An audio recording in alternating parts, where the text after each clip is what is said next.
A service of KIBMradio.com, the Internet's home for an all-old-time radio.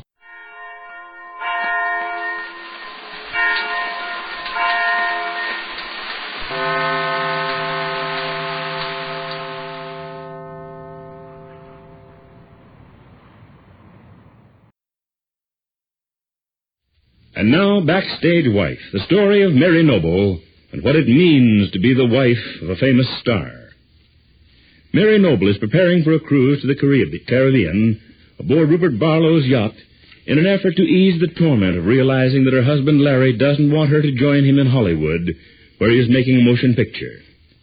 What neither Mary nor her husband know is that Rupert has planned this breakup in their marriage with sly deliberation.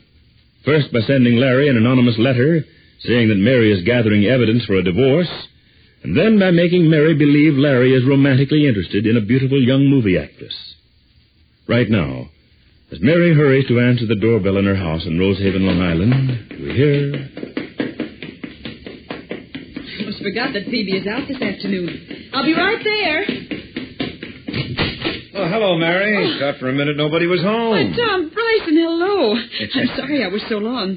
I was upstairs and forgot for a minute that Phoebe was out. Are you too busy to receive friends? Oh, you know better than that. I'm delighted to see you. Come in, won't you? Thanks, I will indeed. Well, you're making a good many trips way out here to Long Island these days, Tom. I expected you'd be so busy when you returned to New York from Hollywood that I'd scarcely see you at all. No, you ought to know better than that, Mary. I've been waiting a long time to get back from the coast so I could see you again. And what happens? The minute I get back, you tell me you're leaving. Now, what kind of welcome home is that? Oh, please sit down, Tom, and make yourself comfortable. I'm going to fix tea for us. Phoebe is out right now, so... Oh, that can wait till she gets back, can it? Well, yes, of course. I only thought... Well, you see, Mary, I have a car and driver waiting outside. I haven't very long to stay. Well, won't you ask your driver to come in and wait for you? Oh, I don't think so. He's busy listening to the car radio, and as I said, I won't be long. Well, why do you have to make such a hurry visit, Tom? I'd hoped you could at least stay for dinner. Well, I hadn't thought of anything like that, but I suppose I could be persuaded if you made it sound convincing. You sure you aren't too busy to bother with me? Tom Bryson, why in the world are you saying things like that? As though you weren't practically a member of the family. You know perfectly well I wouldn't hesitate a minute to go on with whatever I had to do, just because you arrived on the scene. Well, in that case, I might tell my man to return for me later this evening, Mary. Sure you weren't planning to go somewhere? I'm very sure. Oh. After all, I want to see as much of Larry Jr. as possible until I leave for the cruise on Rupert Barlow's yacht. Yes, of course. Last time I talked to you, it wasn't decided this one you'd sail. Know any more about it now? Yes. Rupert is going to pick me up here at the house the day after tomorrow, about 10 in the morning. So soon? Well, why all the hurry? He's anxious to get started, Tom. I'll bet he is. And his guests are all waiting. I don't think it's reasonable to expect them to wait for me, particularly when I have no reason to delay. You're set on this cruise, are you, honey? Yes, of course. I'm looking forward to it. Liar. I am, too. Well, why shouldn't I? It's a wonderful chance to spend a few weeks in complete luxury. Who knows? I may develop a taste for it and never want to come back to my modest way of life. Perhaps that's the reason Rupert Barlow's offering you this tempting bait. Why do you take everything so literally, Tom? I was only joking. Because I don't think this cruise is a very good joke, Mary. I think you're deliberately running into trouble. Because you're hurt and angry and in a general panic. Do you think it would be better for me to stay here and be completely wretched? Well, in the long run, I think it'd be better than to get involved with a man like Rupert Barlow. Involved? That's rather an ugly word, Tom. It suits the occasion. I disagree. I'm accepting the very generous offer of a friend who understands exactly how unhappy I am over being rejected by Larry. And you expect to find consolation in his company, Mary? Is that it? I expect to have a better chance of becoming reconciled in my future. I'll be with friends of Rupert's, and it'll give me a change of scene. You're making a great mistake, baby. You know there's nothing I wouldn't do for you to help you be happy. Yes, I know that, Tom. But I also know I can't be happy staying here where everything reminds me of the past. Mary. I've got to make a break. And this is the only opportunity that's available. You know that I can't afford to just pack up and go somewhere by myself. Well, if it were just a question of that, Mary, you know I'd be only too glad to help out. Anywhere you want to go. Thanks, Tom, but that wouldn't help. Right now, I can't face the thought of my own company. And on Rupert's yacht, I'll have other people to consider. It'll help me to keep up the pretense of being diverted. And who are these delightful people who will give your battered spirit such a lift? I don't know exactly. Some friends of Rupert's. And then there'll be my nurse from the hospital, Miss Clark. And, of course, Julia Dixon, Rupert's housekeeper. Julia Dixon? The woman who's been trying to marry Rupert Barlow for over 10 years? She'll be on board? Why, yes, Tom. What, do you think she's going to like having you along? Perhaps not right at first. But it'll give me a chance to prove there's no reason for her to be jealous of me on Rupert's account. Doesn't sound good to me, honey. Julia Dixon will be watching you all the time to see that Rupert isn't paying you too much attention. A boat, even a splendid yacht like Barlow's, isn't big enough for comfort under those conditions. Take my advice, Mary. Call it off before it's too late. Mary Noble doesn't answer, and it's plain to see that she isn't going to change her mind. Later this same day out in Hollywood, Larry is finishing a particularly difficult scene in the picture he's making on the Marco and Franklin lot. And as he starts for his dressing room, he is stopped by a page boy who reminds him that there's a long-distance call waiting for him. And Larry replies, I know it, Jerry. Call operator 36. Thanks for reminding me. I'll attend to it later. Larry Noble continues on his way.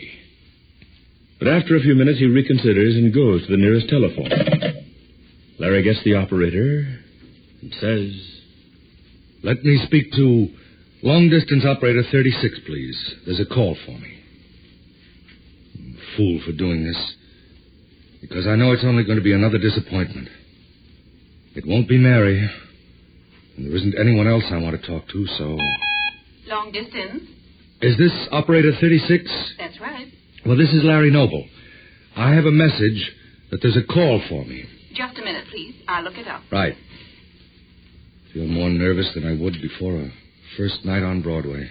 Hello, Mr. Noble? Right here. Ready with your call, sir? Oh, fine. Where's it coming from? From New York. Oh. Well, put it through, please. Here's your party. Go ahead, please. Hello? Hello. Is that you, Larry? Yes? Who's this? Maud Marlowe, Larry. I've been trying to get you for hours. Didn't you get my message? Oh, hello, Maud. How are you? I'm all right, but I didn't call you to talk about that. I want you to listen to me carefully, Larry. I have something very important to say. Well, go ahead, Maud. I'm listening. It's about Mary. Well, what about her? She's all right, isn't she? Her general health is as good as you could expect, I suppose. But you've got to do something about her at once. What do you want me to do? I want you to stop this stubborn behavior of yours, whatever has caused it, and come to your senses. Well, that's a little vague, Maud. How in the world could you send that poor girl such a telegram when she was all ready to come rushing to Hollywood to meet you? Have you any idea what that did to her? I think you must be completely out of your mind, Larry. No, Maud, I'm not. I think Mary understands the message and the reason for it. Well, I only know that you made a terrible mistake, and you've got to do something about it. You keep saying that, Maud, but you haven't said what you want me to do. I want you to tell Mary it was all a mistake when you wired her not to come out there. It wasn't a mistake, Maud. There's no reason for Mary to come out here. I know that she only wanted to ask me for a divorce. What? You mean she hasn't told you? Certainly not, Larry. Well, you can tell her it's all right for her to go ahead on any basis she wants. I won't give her any trouble. Now I know your brain must be affected. I can't imagine where you ever got such an idea. But I know that you'd better get right to work and send her a wire telling her to join you right away. Make it urgent, do you hear? And don't waste any time about it either. But I've just explained You that... haven't explained anything, Barry. I tell you this is vital to her whole future. Tell her you've made a terrible mistake. Tell her you'll explain when she gets there that you can't live without her, anything at all, just so you make it strong enough. I'm telling you this because I know you'll never forgive yourself if you don't. But don't you see, Maud? It's entirely up to Mary to... Take my word for this, Larry. As a very old friend, you've got to send this wire at once. You owe her this much, no matter what your personal feelings are. My personal feelings. Listen, Maud. You listen to me. Mary risked her life to help you, and you can't let her down now. The last thing in the world I want to do is to let Mary down. All right, then send that wire. You hear me? Send it right away. Larry Noble tries to answer, but Maud Marlowe has hung up. Be sure to be listening tomorrow to Backstage Wife, the story of Mary Noble and her husband, Larry Noble, famous Broadway star. Countdown for blast off. X minus 5, 4, 3, 2, X minus 1, fire.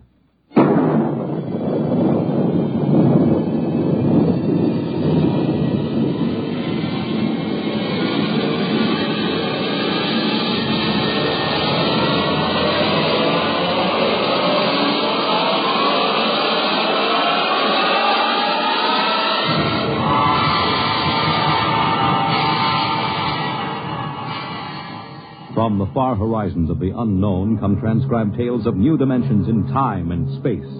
These are stories of the future, adventures in which you'll live in 1,000,000 could-be years on 1,000 maybe worlds. The National Broadcasting Company, in cooperation with Street and Smith, publishers of astounding science fiction, presents X minus 1.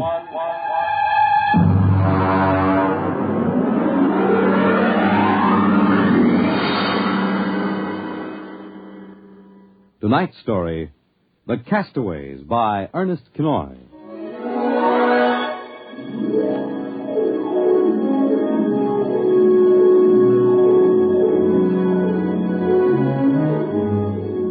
In the South Pacific, night comes on rapidly. The sun dips below the flat horizon, the sea is crimson for a moment, and then night falls. But on Tahani Atoll, giant arc lights turn night into day. Across the waters of the lagoon, within the barrier reef, launches and tugs skitter back and forth, while on the curving half-moon of the island, Army trucks and jeeps scuttle down the rough roads bulldozed by the Seabees just 6 weeks ago. A low Quonset hut stands near the beach, surrounded by tangled wire. This is the preliminary command post, and inside is General Frank Gaydosh, field director of the test. Operation Destruction. Everything's on schedule, General. Radiological surveys complete. Instruments placement checked. Well, get me Navy and tell them HR is as ordered. Send a periodic time check to Air Force on 90-week talk and observation control on the Missouri. Yes, sir. I want a complete roster check on all personnel before HR. Yes, sir. Oh, Nate Cohen wants to see you. Well, who the devil's he? AP man. He's been selected by the press radio pool to interview. I haven't got any time. Tell him to speak to Major Dwight Friedenberg. He's the PRO. I think perhaps you'd better see him, sir. The directive on public relations from Washington was very clear. Well, how in blazes am I supposed to run a bomb test and play mother hen to a bunch of reporters? Washington said... All right. Bring him in. Borelli? Yes, sir. Give me some black coffee, will you? Yes, sir. This is Mr. Cohen, General Gaydosh. How do you do, General? Lousy, as a matter of fact. Is that an official statement? No. You can run some of that "the world is at the crossroads" baloney. I wrote that yesterday. General, what effect do you think the new bomb will have on the world situation? I can't tell you that, even if I knew. My job is to set the blasted thing off and see that nobody gets hurt, and collect the data. Can I speak to you a moment, sir? Later, Alan. Go ahead, Cohen. Can you release anything on the scientific principles involved? I don't even understand them myself. Wait a minute. Dr. Muller? Yes? Come over here a minute, will you? Cohen, this is Dr. Fred Muller, Civilian Scientific Director. He's the only one who knows what's inside that warhead. How do you do, Mr. Cohen? How about a statement, Doctor? Oh, I'm afraid all I'm allowed to say is that the bomb is new, it's extremely powerful, and off the record, it's very tricky and dangerous. What'll happen if it goes off prematurely? I don't think we have to worry about that. In fact, we wouldn't even know about it. If you'll excuse me now. How about the natives? Well, what about them? Aren't they going to be evacuated from the island? We already have been. General Gaydosh. Well, I saw the Tahani chief outside when I came in. The whole tribe squatting down at the motor pool having a conference. What? Alan. I've been trying to tell you, sir. The Tahani are still on the island. Well, why? The LCTs are ready, aren't they? Yes, sir, but they won't go. They refuse. The schedule called for their evacuation to Mailani 3 hours ago. I realize that, sir, but I hoped we could still get them off without violence. Look, Alan, they're either on the island or off. Hey, wait a minute. Cohen, that's all. What are you going to do about the natives, General? Never mind. I'll issue a statement later. You going to force them? Go on. Get out. I haven't got time. All right, General. Thanks. Thanks a lot. All right, Alan. Let's have it. Well, sir, the Tahani have been kicking up all along. They won't leave. They won't. Do they know what's going to happen to the island? Do they know that we're going to blow it higher than the kites? I told the chief. He just said they won't go. They'll go, all right, if I have to... Yeah, hey, get him in here. The chief? Yeah, and that lieutenant who interprets. Yes, sir. How do you like that, Dr. Muller? I haven't got enough trouble. You know, I feel rather sorry for the Tahani. Can't make much sense to them. We arrive and tell them they've got to get out. Look, I appreciate your finer feelings, Muller, but I can't let the Kanakas hold up the bomb test. They're not Kanakas, General. Captain Cook discovered the island in 1788. Well, what's the difference? Lieutenant Gilbert reporting, sir. Hey, look, I haven't got time for ceremony, Gilbert. Tell the chief he and his tribe have got to get off the island. We're providing homes for them on Mailani. Translate, Gilbert. The chief says you do not understand. Mailani is a bad island. My people have lived on Tahani from the time that our ancestors were cast away on the island. The spirits of our ancestors are buried in the earth. Our fathers are buried here. Our fathers' fathers. If he thinks I'm going to move his graveyard, he's crazy. In our ancestors' time, the Tahani came in a great bird canoe. We were cast away on this island. We have made it our home.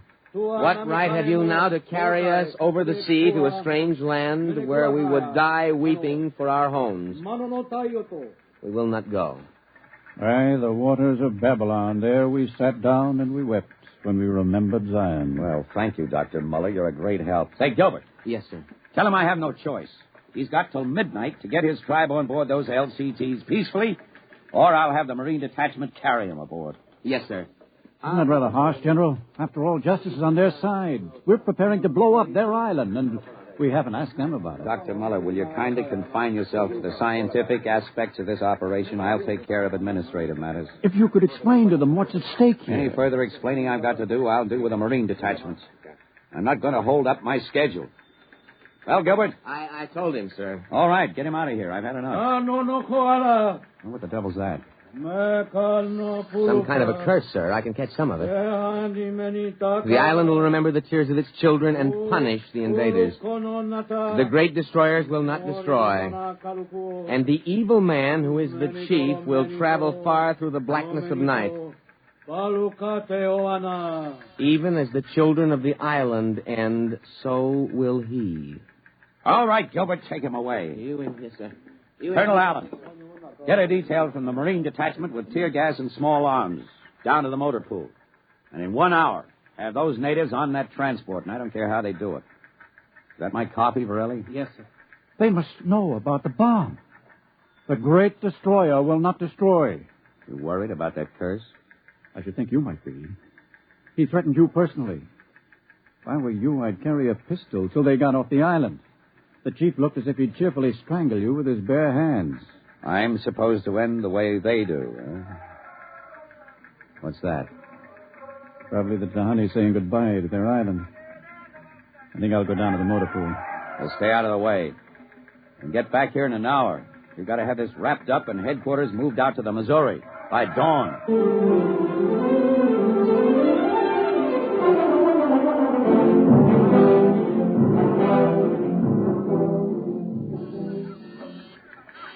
Instrument room checking in, sir. That's the last. Have the Missouri take over control and send for my jeep. Yes, sir. Are the LCTs standing by for those natives? Yes, sir. They're on the beach. The bomb unit is assembled in place, General. 2330, right on the nose. Robin, start evacuation procedure. The Tahani have stopped. Allen's probably moving them out to the beach. Check in with Navy and Air Force, Peril. Yes, sir. What's that? Coming to the beach. The Tahani making trouble. Come on. General. Hey, Gilbert, what is it? Colonel Allen ordered the Marines. Well, what happened? The natives just got up and started marching. Did they embark? You don't understand, sir. They marched up the cliff and right off into the lagoon. What? All of them, the women and the kids, too. They didn't even try to swim. What were you doing all this time, just standing around with your thumb in your mouth? Where was the Marine Detachment? We couldn't stop them, sir. They just walked over the cliff. They didn't even scream, not even the kids. We sent the crash boats out, but we couldn't get them, any of them. The crazy idiots. Were there any reporters there? Well, Cohen and a life photographer. Well, get his film and hold it till I release it. What are you going to do, General? Postpone H hour? It's too late for that now. And calling H hour off isn't going to bring the natives back. But 100 men, women, and children just walking into the water. It's horrible. I know. I'm not happy about it either. There's nothing we can do now. I gave him a chance to get off. I was just thinking about the curse the chief put on you. Even as the children of the island end, so will he. That's what he said to you, General. I know. I heard him. Your jeep's waiting, General. The great destroyer will not destroy. That must mean the bomb. Don't worry, Dr. Muller. It'll take more than a mumbo-jumbo curse from a native witch doctor to stop this operation. At H hour, that bomb goes off.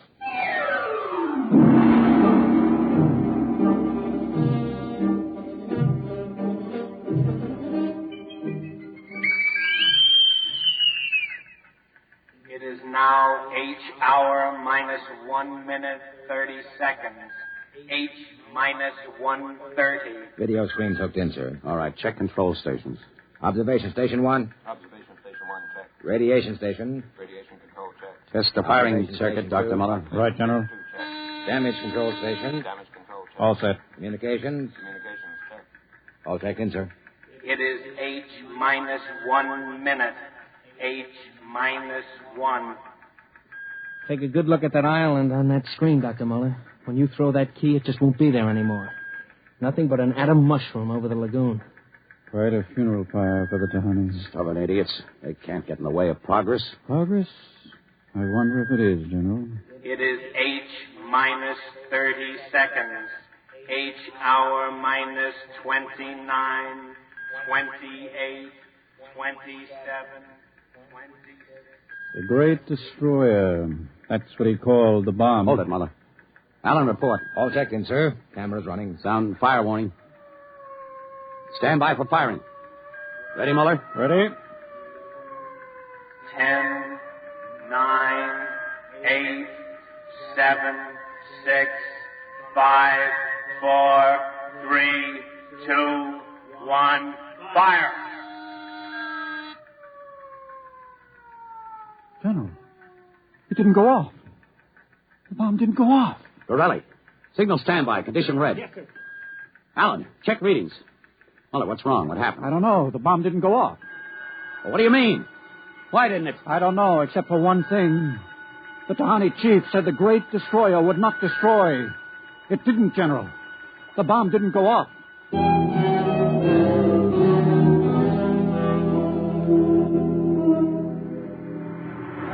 How about it, General? What happened? Have you got a statement? Nothing you can use, Cohen. Not till we find out what went wrong. Hey, who let you come aboard this ship? I walked on. You don't know why the bomb failed? It didn't fail. It just didn't go off. What's that tank thing on the deck, General? Undersea salvage unit, Mark IV. They call it a bottom crawler. Somebody going down? Well, that bomb is down there in the lagoon somewhere. Could go off at any second. Somebody's got to go down and find it and disarm it.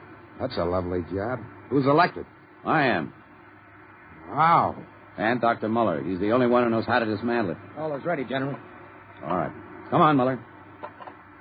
I'm ready. Allen, as soon as we hit shallow water, get those gates open. We'll pull the crawler out. And then you get away in a hurry. If that bomb goes while we're working on it, I don't want any casualties. Yes, sir. Inside, Muller. All right. I'm in. Now, remember, get this LST out of the lagoon in a hurry. You got that, Allen? You take your orders from Admiral Yancey. Yes, sir. Good luck. Closing the hatch. The radar and Geiger counter warmed up, Muller. I was just thinking of something, General. That curse, part of it came true. The bomb didn't go off. Well? The second part of that curse was that you would end where they ended. That was at the bottom of the lagoon. What are you trying to do, Muller? Nothing. I was just thinking this crawler is going to take us right down there where the Tahani died.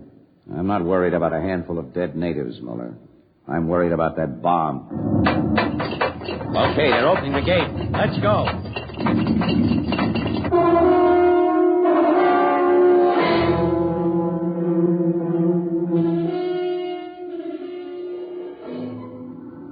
USU-4 to control. Depth 50 feet. Bottom sandy. Dropping off sharp. Anything on sonar, Muller? School of fish. You ever been down in a crawler before? Only in the tank at New London. Think I've got a Geiger reading dead ahead. Hang on. Getting something on sonar now. Left to point.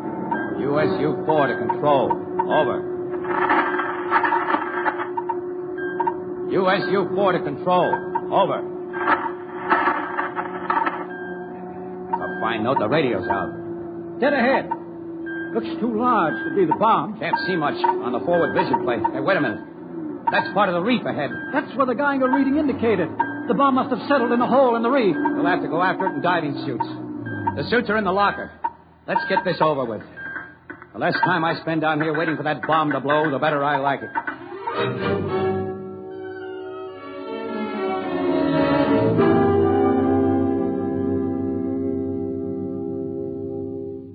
Muller, is your helmet clamped tight?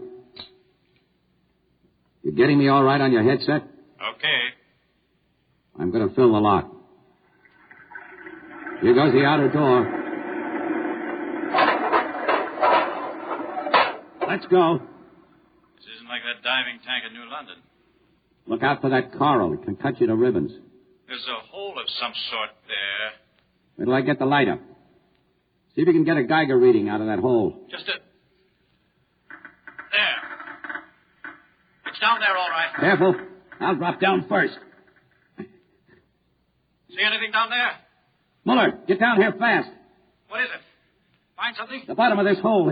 It's metal, and the sides. But it's the coral reef. Look, welded joints. These are hull plates of some kind. Look out, above us. It's closing. Grab it. Too late. A metal hatch.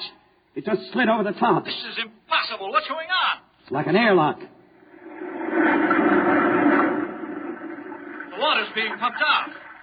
General, do you realize what this means? I'm not sure. There's an inner door opening. Careful. It's a passageway. What do we do now? There isn't much we can do. We can take off our helmets, though. The dial shows good air. All right. Come on. What is this? An undersea fort? What's it doing here? What does it mean? Whatever it is, our bomb must be down here. Wait, there's someone there. I can't see. There's a shadow. Who is it? Who's there? Welcome, Dr. Muller. Welcome to our ship. We've been waiting for you. General, it can't be. Do you see it? It's the Tahani chief.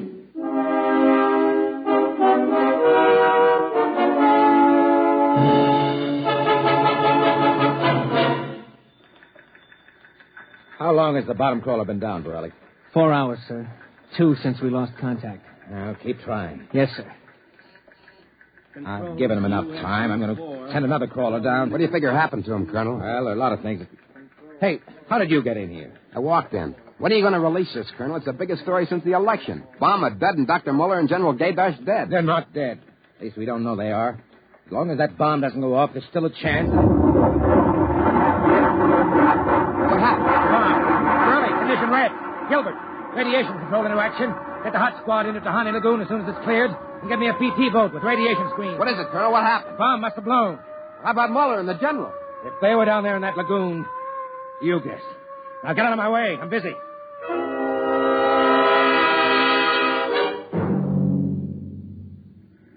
Radiation reading 75 and steady. Take her in as close to the beach as you can. Steady as she goes. Is there any danger of any more explosions? No. When she goes, she goes. Radiation 82. That's still safe.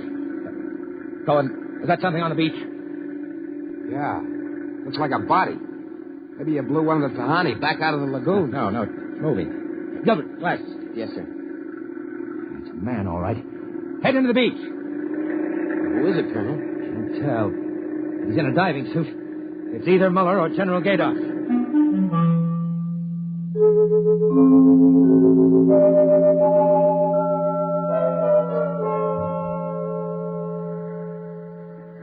Get his helmet off. Easy now. Twist to the right. There. It's Muller. Gilbert, help me get him out of this diving suit. We've got to get him to the medics.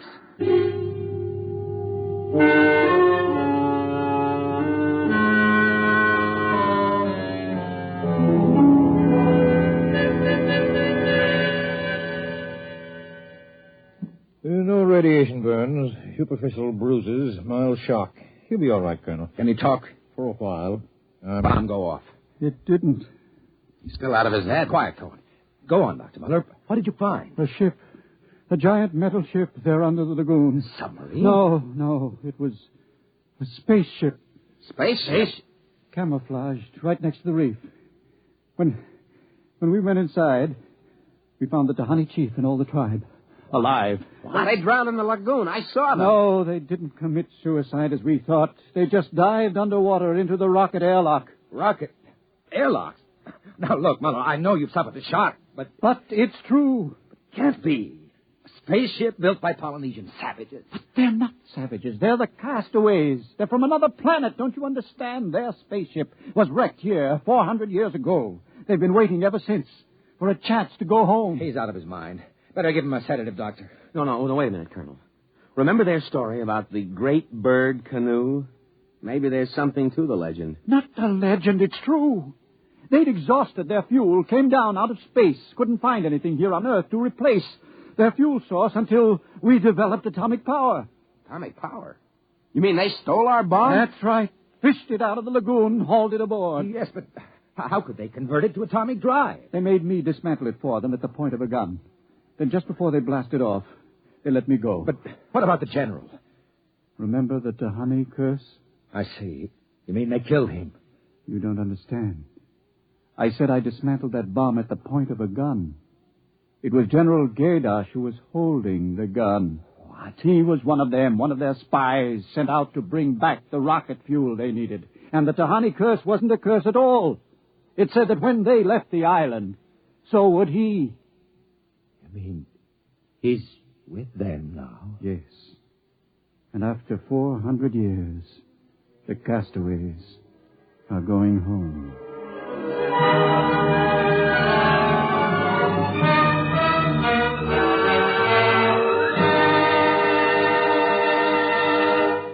You have just heard X-1, presented by the National Broadcasting Company in cooperation with Street and Smith, publishers of astounding science fiction. Your announcer, Fred Collins. X-1 was an NBC Radio Network production.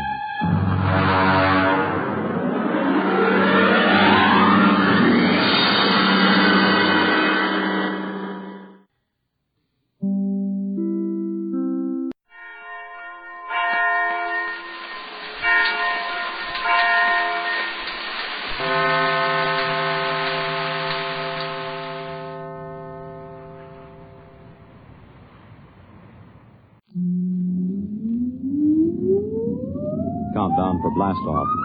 X-5, 4, 3, 2, X-1, fire.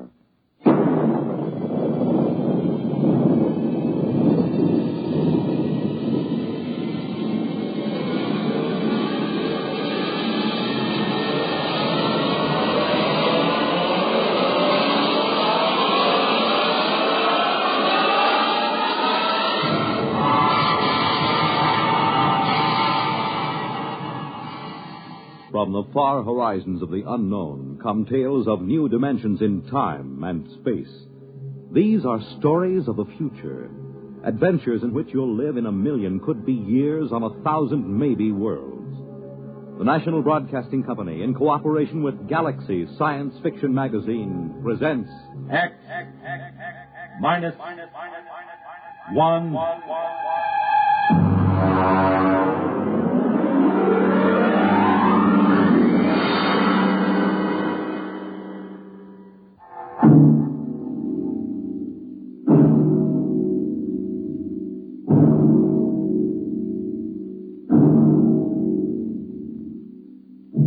Can you predict the future? Can you tell what will come in 100 years? Or in 10? Or in the next minute? Tonight we present two ventures into the unknown. two fantasies of the future, chosen from the works of one of our most brilliant young science fiction writers, Ray Bradbury. First, his story entitled, There Will Come Soft Rains.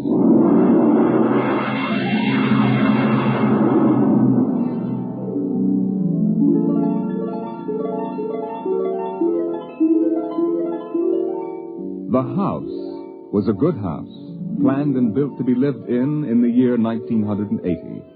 The real estate agent had told them all about it. Now, this is the bedroom. Of course, it contains all the latest devices, self-warming blankets, and, there's a brand new feature. Beds, which make themselves. Now, if you just step this way through the library, we can see the latest in talking book recorders, self-building fireplace, self-cleaning robot dust disposal. Oh, these little mouse-like things come out of the wall and take away all the dirt. Now, over this way. As a complete robot kitchen, of course. Just set the menu for the week and the stove does the rest. Then there's the automatic hydroponic garden, self-sprinkling fire protection. See, the house is fully automatic. Why, you could go away for a year and it would run itself.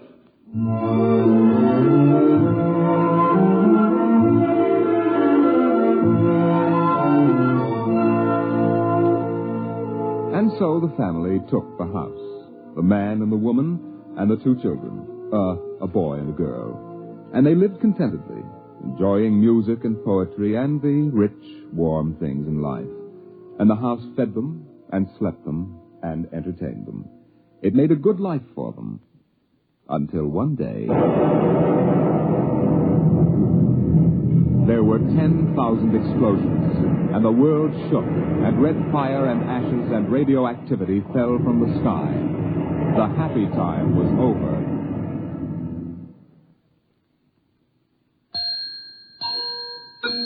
Tick-tock, 7 o'clock, time to rise, open your eyes. Tick-tock, 7 o'clock, time to rise, open your eyes. But the house lay empty. The clock talked to the empty morning.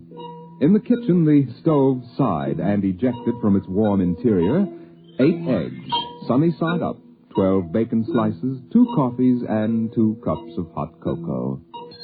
7-9, breakfast time, come and dine. 7-9. Today is April 28th, 1985. Today, remember, is Mr. Featherstone's birthday.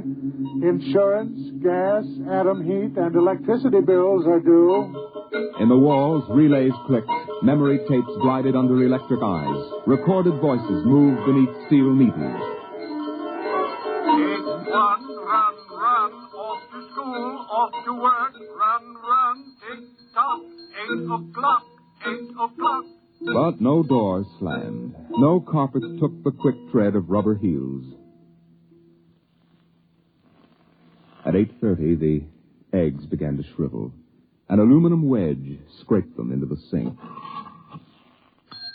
9:15, time to clean. 9:15, time to clean. Out of the wall, hundreds of tiny mechanical mice darted.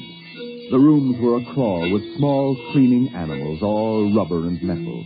They sucked up the hidden dust and dirt and popped back into their burrows.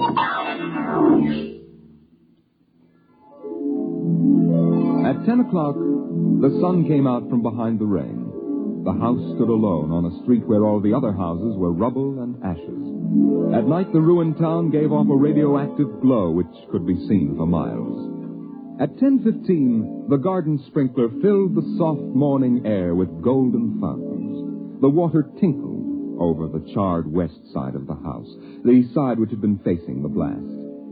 It was blank, except in 5 places.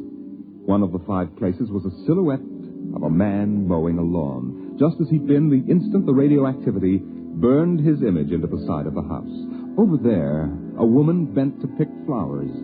Still further over, their images burned into the wood, where a small boy, hands flung into the air. Higher up, the image of a thrown ball, and opposite, a girl, her hands raised to catch a ball which never came down. 5 people. 5 spots of paint. On the front porch, the dog whined and shivered. The front door recognized the dog's voice and opened. The dog padded in wearily, thin to the bone, covered with sores. It ran to the kitchen and pawed the kitchen door wildly. Behind the door, the stove was making pancakes which filled the house with their odor, as prescribed by the automatic preset menu selector. The dog frothed, ran insanely, spun in a circle, biting its tail, and died. 1 o'clock, 1 o'clock.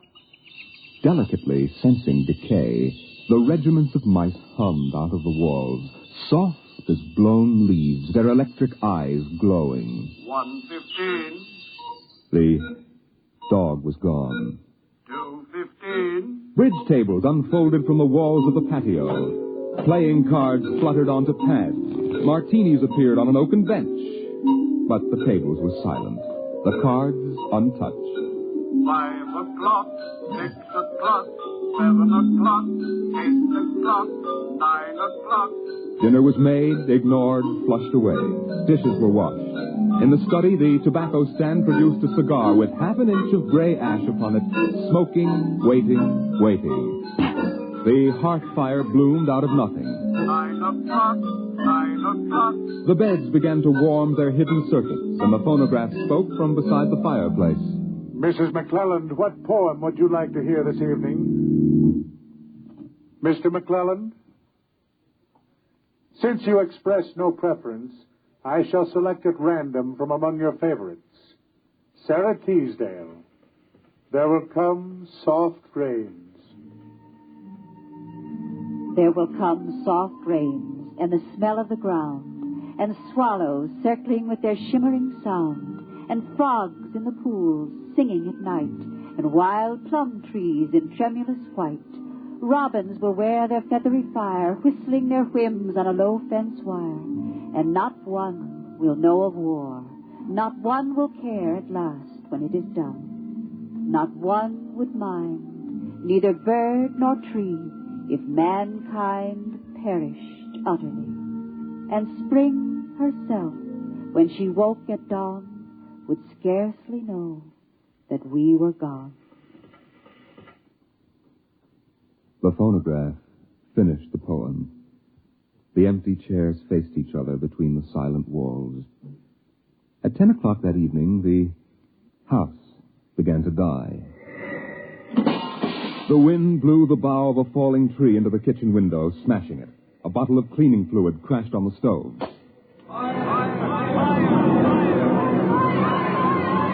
Water pumps shot down from the ceiling. But the solvent spread onto the doors, making fire as it went. Other voices in other rooms taking up the alarm.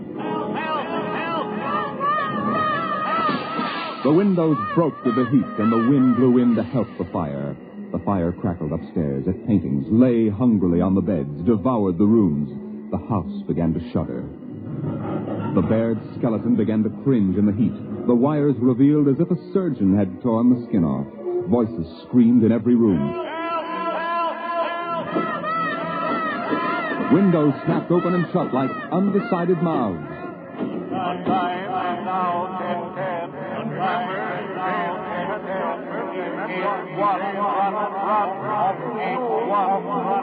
A thousand things were happening at once, like the interior of a clock shop at midnight. All the clocks were striking, making a merry-go-round of squeaking, whispering, and rushing.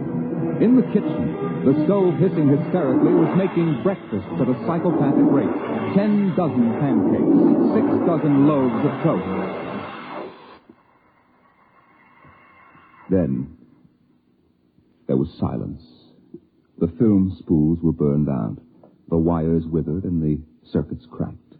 Then the house began to breathe its last.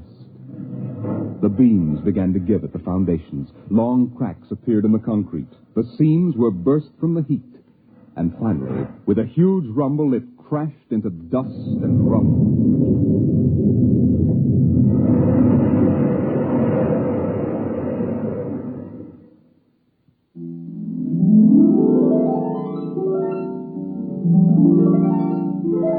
Dawn shone faintly in the east.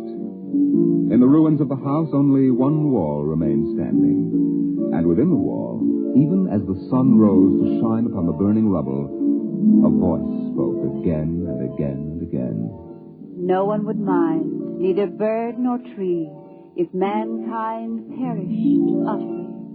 And spring herself, when she woke at dawn, would scarcely know that we were gone, that we were gone, that we were gone, that we were gone. Today is April 29th, 1985. Today is April 29th, 1985.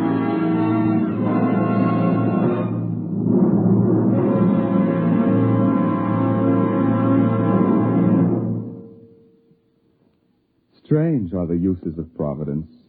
Is this how the end will come for mankind, with 10,000 explosions and a flash of radioactive gas? Or will destruction come more subtly, extended to us gently and innocently in, let's say, the hand of a child? Who knows in what manner 0 hour may arrest the world we know?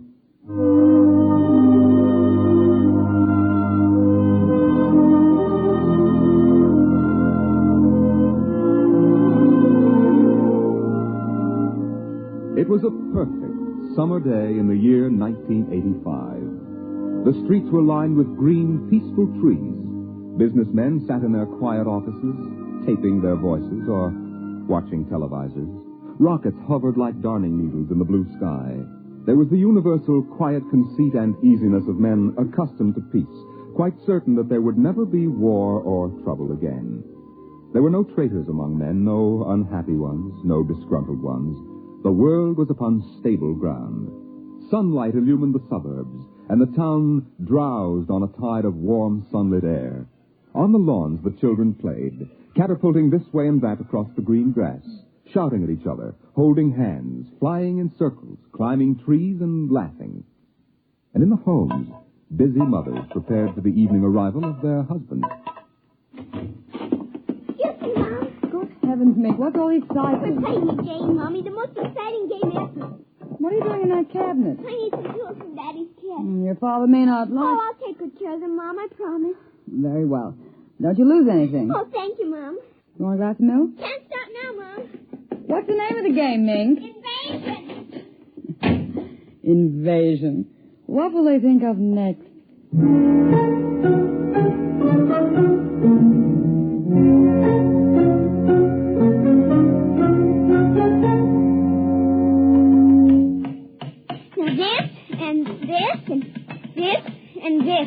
Now put that there and bring that over here. Oh, no, you ninny. Now get back while I fix this. There, they want it this way, see? Here, just let me fix it. Oh, Mink, it's that smarty pants Joseph Connors. Don't let him play. He's 12 years old. Don't worry, I won't. What you playing, Mink? None of your business, smarty pants. I want to play. Can't. Why not? You're too old. Just 'cause you're only 8. No, you'd only laugh at us and spoil the invasion. Make him go away, man. Go away. This is my backyard. Who wants to play with you and your old fairies anyway? They aren't fairies. Nuts to you. I don't want to play anyway. Good riddance. I'm glad you didn't let him play, Mink. He'd only laugh. Now, we better talk to Drill and get some more instructions, Art. Now, here's your pad and pencil. Where is Drill? Drill? Here, Drill. Drill? He's in the rose bush, I think. I'll talk to him myself, and you write it down in the pad. Okay. Drill? Drill? Okay. Drill wants you to write down triangle. What's a triangle? Never mind. Drill will tell us when he wants us to know. It helps the invasion. How do you spell it? Well, I'll ask Drill. Drill, how do you make that... Here's your mother, looking out the window. Mink? Yes, Mother? Who are you talking to? The rose bush, Mom. Only it's not really a rose bush. That's Drill. Who's Drill? He's planning the invasion. Oh, I see. Well, you better come in and clean up for supper. Your daddy will be home soon. In just a second, Mom. You got that, Art? See, now what? 4, 9, 7, and A, and B, and X, and a fork, and some string, and a hexagonal droopy. Come on, Mink. Supper's in 10 minutes. Okay, Mom. Just a minute. I have to tell Drill. I wish we didn't have to eat, though. It holds up the invasion.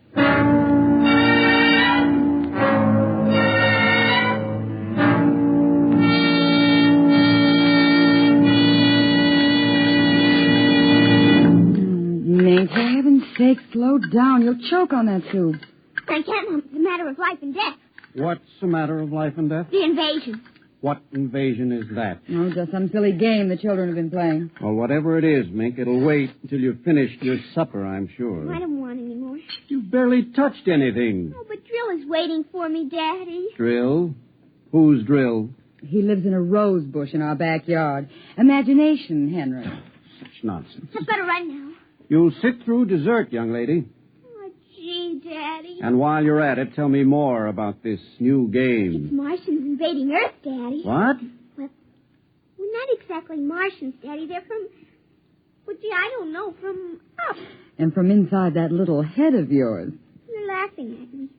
Drill said you would. You'll kill Drill and everybody. Oh, I didn't know you could kill a Martian. But it's not really a Martian, Mom. Maybe it's from Jupiter or Venus, even. Imagine. They couldn't figure out a way to attack the Earth. We are impregnable. Impregnable, dear. Well, that's the word Drill said, Well, anyway, that was the word, Mom, the same word. Anyway, so we're helping them. Now, who's helping who? So the kids are helping the Martians. Well, fifth column, eh? Well, Drill says in order to make a good fight, you got to have a new way of surprising the people. That way you win. And he says also you got to have help from your enemy. Pretty slick, those Martians, using the kids for a fifth column, eh, Mary? And hiding under rose bushes, too, Henry. Don't forget that. Well, that's because grown-ups never look under rose bushes. Only kids. Oh, I see. Well, finish your fruit, darling. You can play for an hour afterward. Mary. Oh, it's so nice out, Henry. There's no school tomorrow. Very well. Till 8 o'clock. Drill says after the invasion, we can stay up as late as we want. No more bets, either. Oh, is that so? We can watch all the grown-up televisor shows. I don't wonder this invasion has caught on among the kids. Well, some of the kids are giving us trouble, like Dale Britz and Petey Jarrett.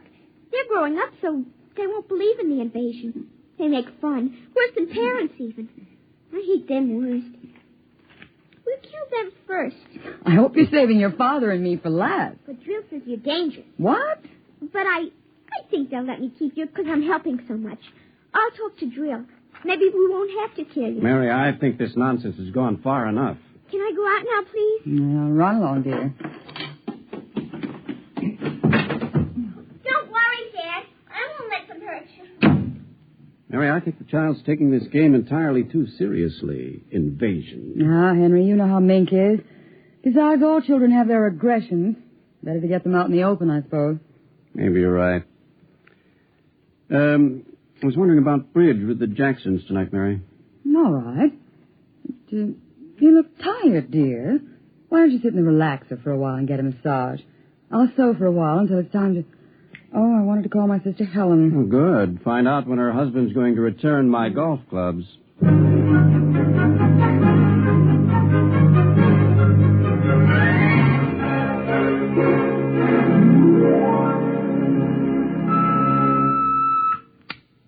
Televisor. Would you please connect me with Mrs. Helen Rogerson on Channel 7-2Z, Pittsburgh, Pennsylvania. What is your channel, please? 817X, New Rochelle, New York. Thank you. Just a moment. Go ahead. You can see your party now. Hello, Mary. How are things in New York? Fine, Helen. How are things in Pittsburgh? You look tired. Oh, I've been having a terrible time with the children. Sick? No, just underfoot. They've got a new game that's got me just about crazy. It's called Invasion. Did you say invasion? That's right. Well, isn't that strange? My Mink is playing it, too. My boy Tim is all involved with some imaginary fellow named Drill who's running the invasion. Must be a new password.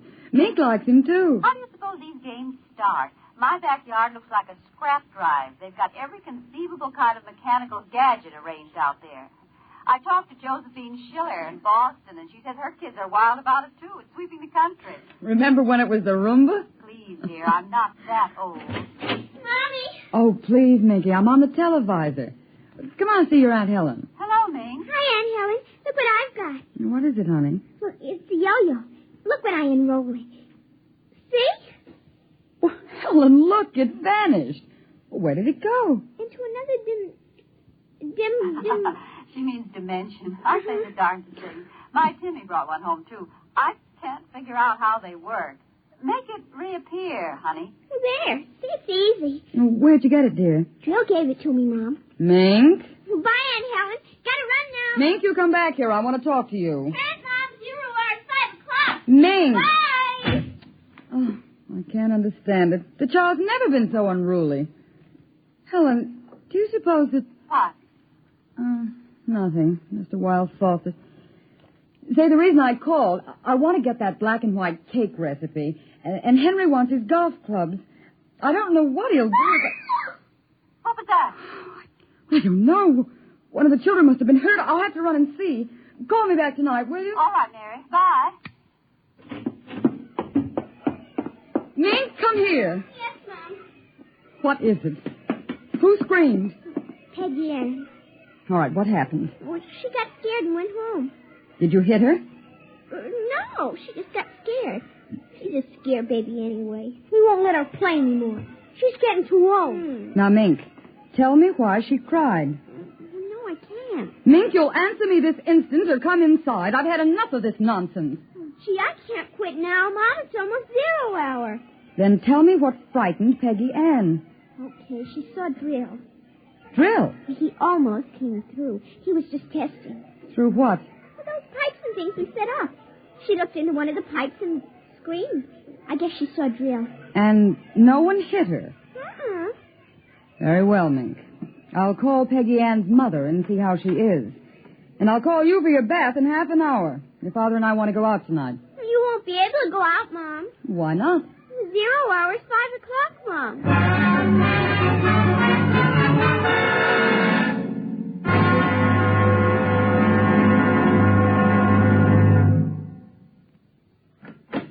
Hello, dear. Oh, you home already, Henry? Yes, I thought I'd relax a little before we went to theater.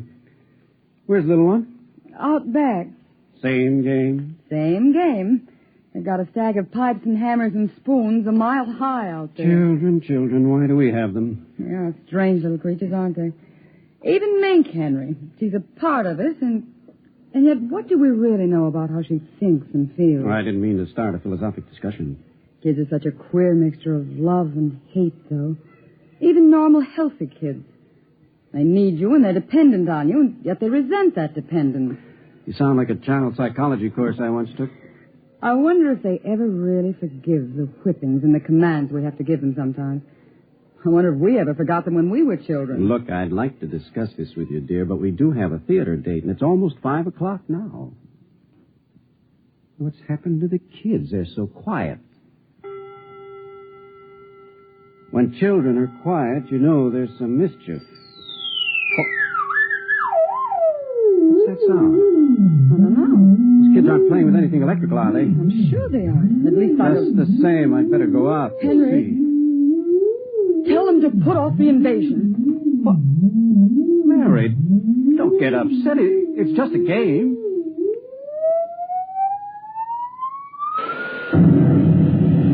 Good Lord, what's that? Look out the window, Mary. What is it? Where are the children? Mary, why are you shaking? What did you see? Henry, quick. Up to the attic. They aren't in the attic. Yes, the attic. Quick. Mary, come back here. Mary! Mary, don't go up. They aren't up there. Mary, you out of your mind? There's no one up here. Quick, shut the door. What? But there's nothing up here. What is wrong with you? Mary, come to your senses. Henry's got to stay here and hide. What are you talking about? I saw it through the window, Henry. It was horrible. What? It is an invasion. For heaven's sake, let's get down out of this attic and talk this over sensibly. I want to find out if Mink is all right. She's all right. I saw her. She was leading them around the corner of the house. Leading who? The kids? It's nothing. Listen. The front door. They're coming. Good Lord, those kids sound like 50 men with boots on. Not men. Oh, please, God, don't let them find us. Don't let them find us.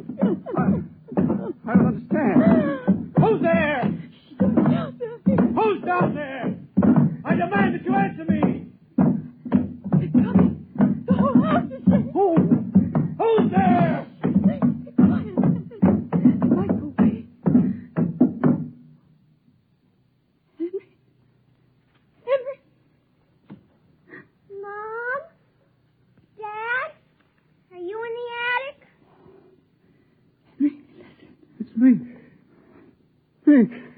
We've got to save her. You don't understand. She's leading them. What? She's leading them. She's on their side. Oh, my God. The children on their side? She told us, but we wouldn't believe her. Henry, they're coming out. Mom? Dad, we know you're in there. Well, I guess you better milk the lock, Trill. Henry, the lock. It melted.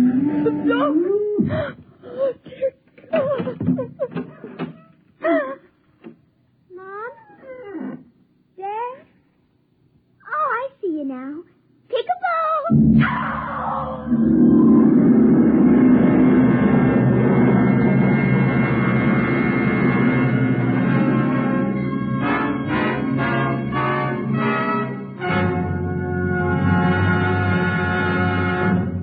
You have just heard X-1, presented by the National Broadcasting Company in cooperation with Galaxy Science Fiction Magazine. Your announcer, Fred Collins. X-1 was an NBC Radio Network production.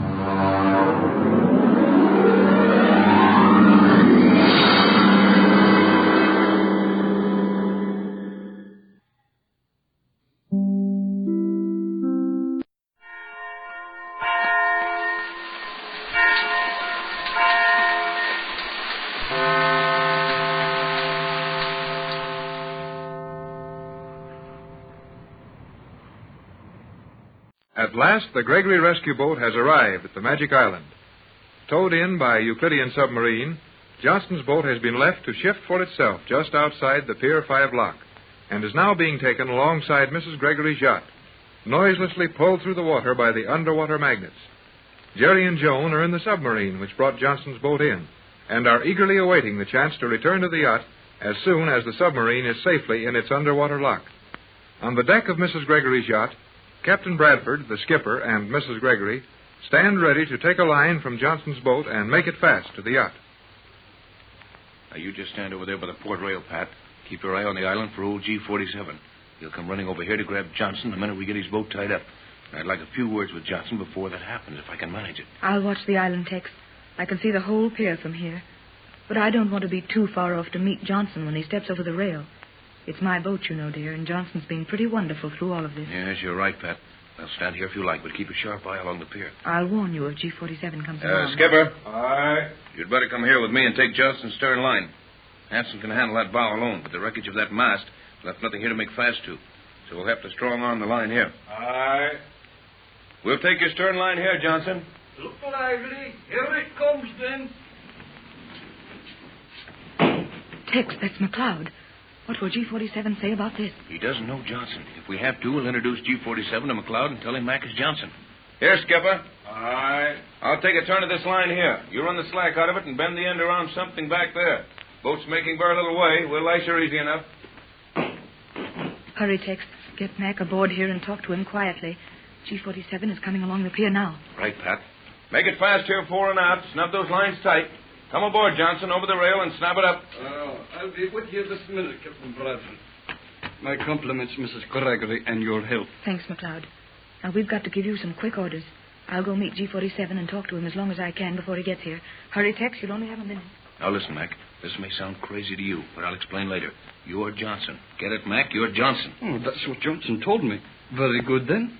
I'm Johnson. Good boy, Mac. And the reason you're Johnson is because you've got to meet a man right now. He's coming with Mrs. Gregory. And you've got to make him believe you're Johnson. Our lives depend on it. I'll explain it all later. Well, what about my accent? I've been told I've got a bit of the healing on the tongue. Well, have a sore throat. Anything. This man has heard Johnson's voice over the radio dozens of times. I don't talk much. Right around behind this cabin, G-47. Captain Bradford is talking to Mr. Johnson. I've got it, Mac. Listen. The oil fumes from the leaking tanks. Your throat. Hoarse. I got it. I'll give you a full report later, Captain, when I get these oil fumes out of my throat. There they are, G-47. Oh, Tex. Yes? Oh, yes, Pat. I was just telling Johnson we'd better put him to bed for a while and look after that throat. G-47, let me present Mr. Johnson, skipper of this boat. You have been expected, Mr. Johnson. How do you do? Your throat is bad. Aye. oil fumes got him when he was fighting those leaky fuel tanks on his boat. He need not speak.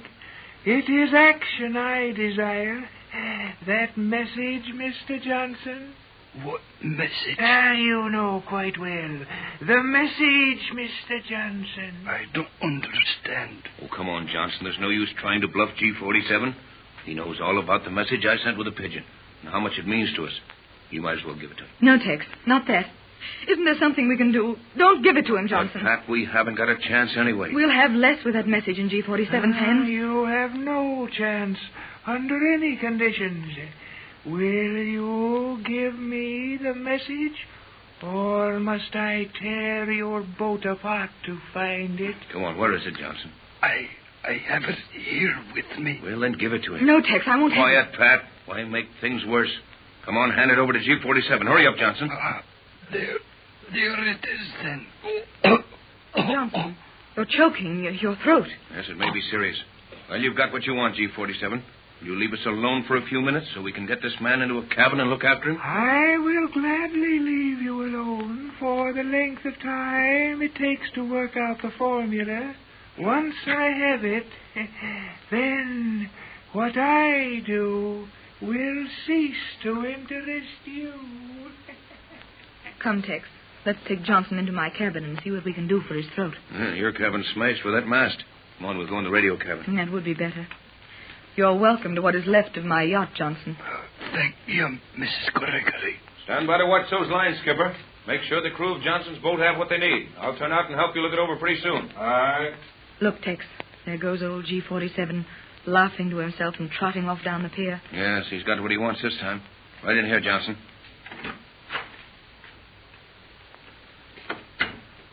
Now, neither one of you say anything till I have a quick look at this cloth covering in the cabin. Sit over there, Mac.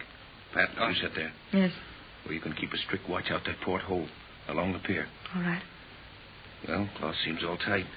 I'll sit here where I can look out the other port and see the rail of Johnson's boat. Just in case some smart Euclidean takes a notion to do a little listening. Now, Mac, you can talk. Not too loud. But we're fairly safe in here.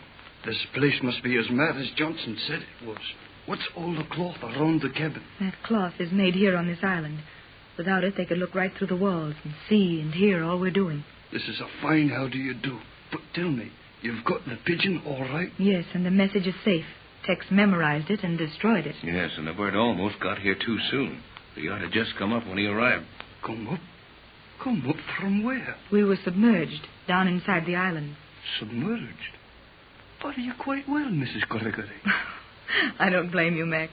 You didn't know this yacht was a submarine, did you? What's it all about, Captain Bradford? Well, you see, Mac, we were taken into a lock and submerged with the whole island when that fleet of battleships was maneuvering around here. But never mind about us.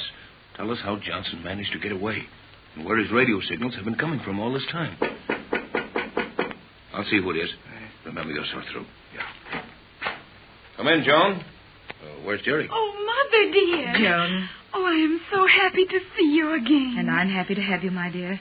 Where's Jerry? He was not allowed to come at this time. What's the matter, Joan? Kid talk himself into trouble? Oh, I think not, Captain.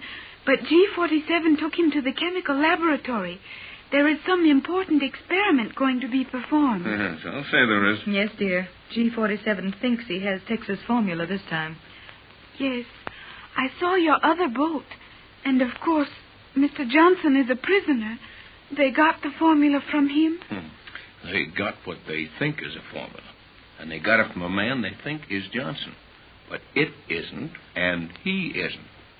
I do not just understand that, Captain. I don't blame you, dear. Tex certainly mixed it up. Oh, I'm sorry, Mac. Mr. McLeod, this is my daughter, Joan. How do you do? It's a pleasure, Miss Gregory.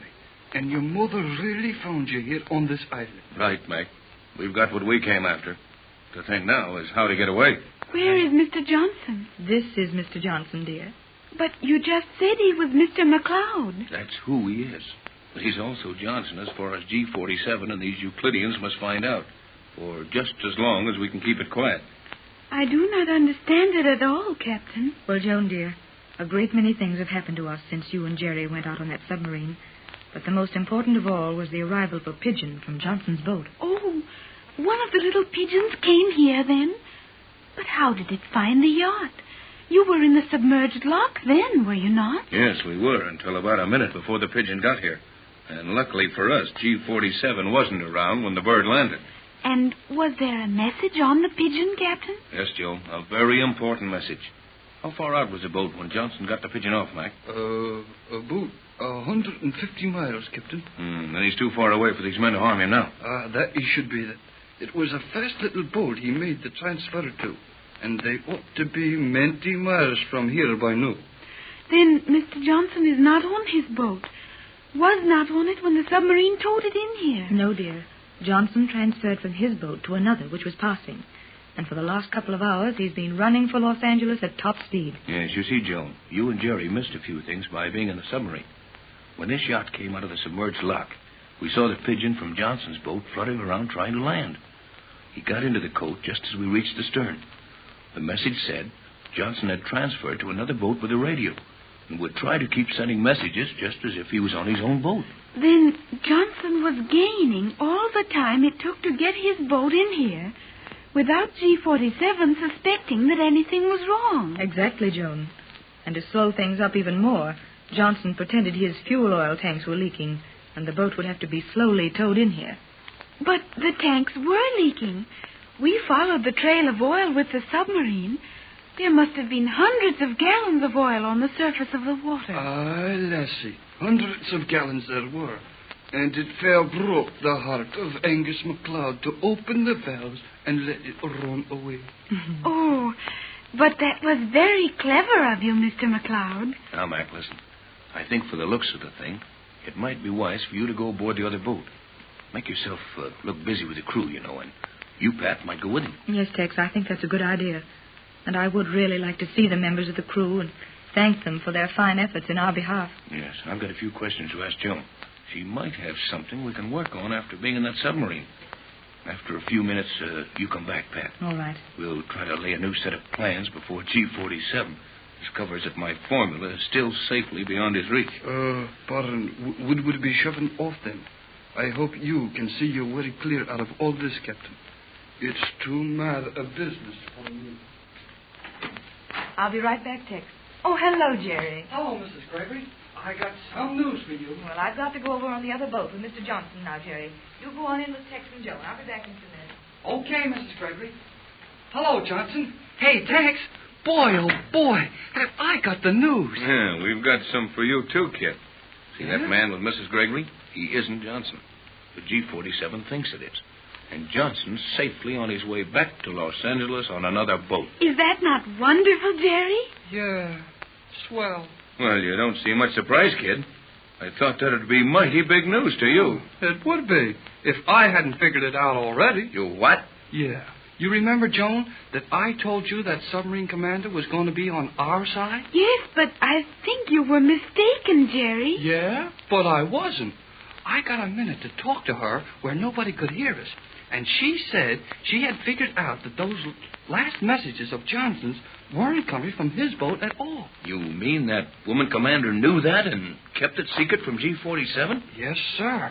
And do you know what that means? It means that she's on our side. And with Johnson safely on his way back to Los Angeles, and that girl helping us on the island, we're a cinch to get away from here. Right, kid. Nothing can stop us now. The Magic Island is now divided into two enemy camps.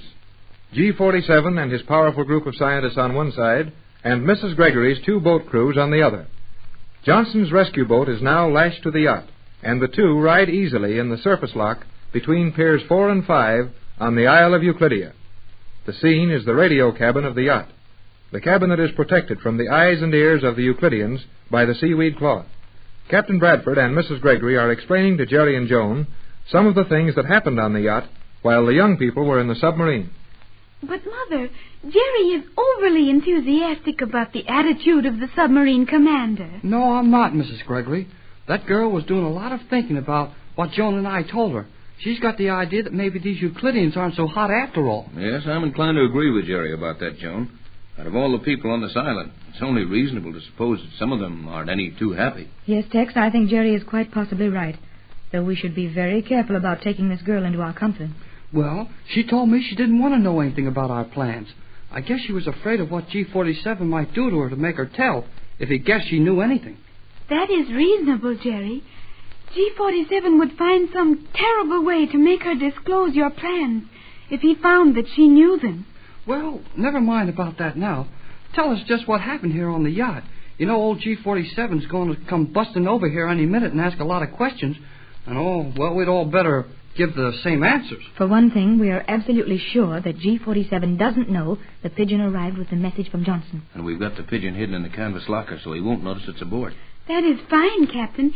If you are sure G47 does not suspect you received a message. I know he doesn't, or he would have tried to find out what it was, or take it away from me long before this. I'll say he would. And Tex has destroyed the message, so we're safe on that count. Just what did the message say? That Johnson was transferring to another boat which he had hailed, and was going to get to Los Angeles as quick as he could and get my formula ready to come back here and destroy this island and rescue us. But, Captain, how could the island be destroyed without destroying us also? Tex will explain all that to you when we have time, dear. How about that formula G47's got now?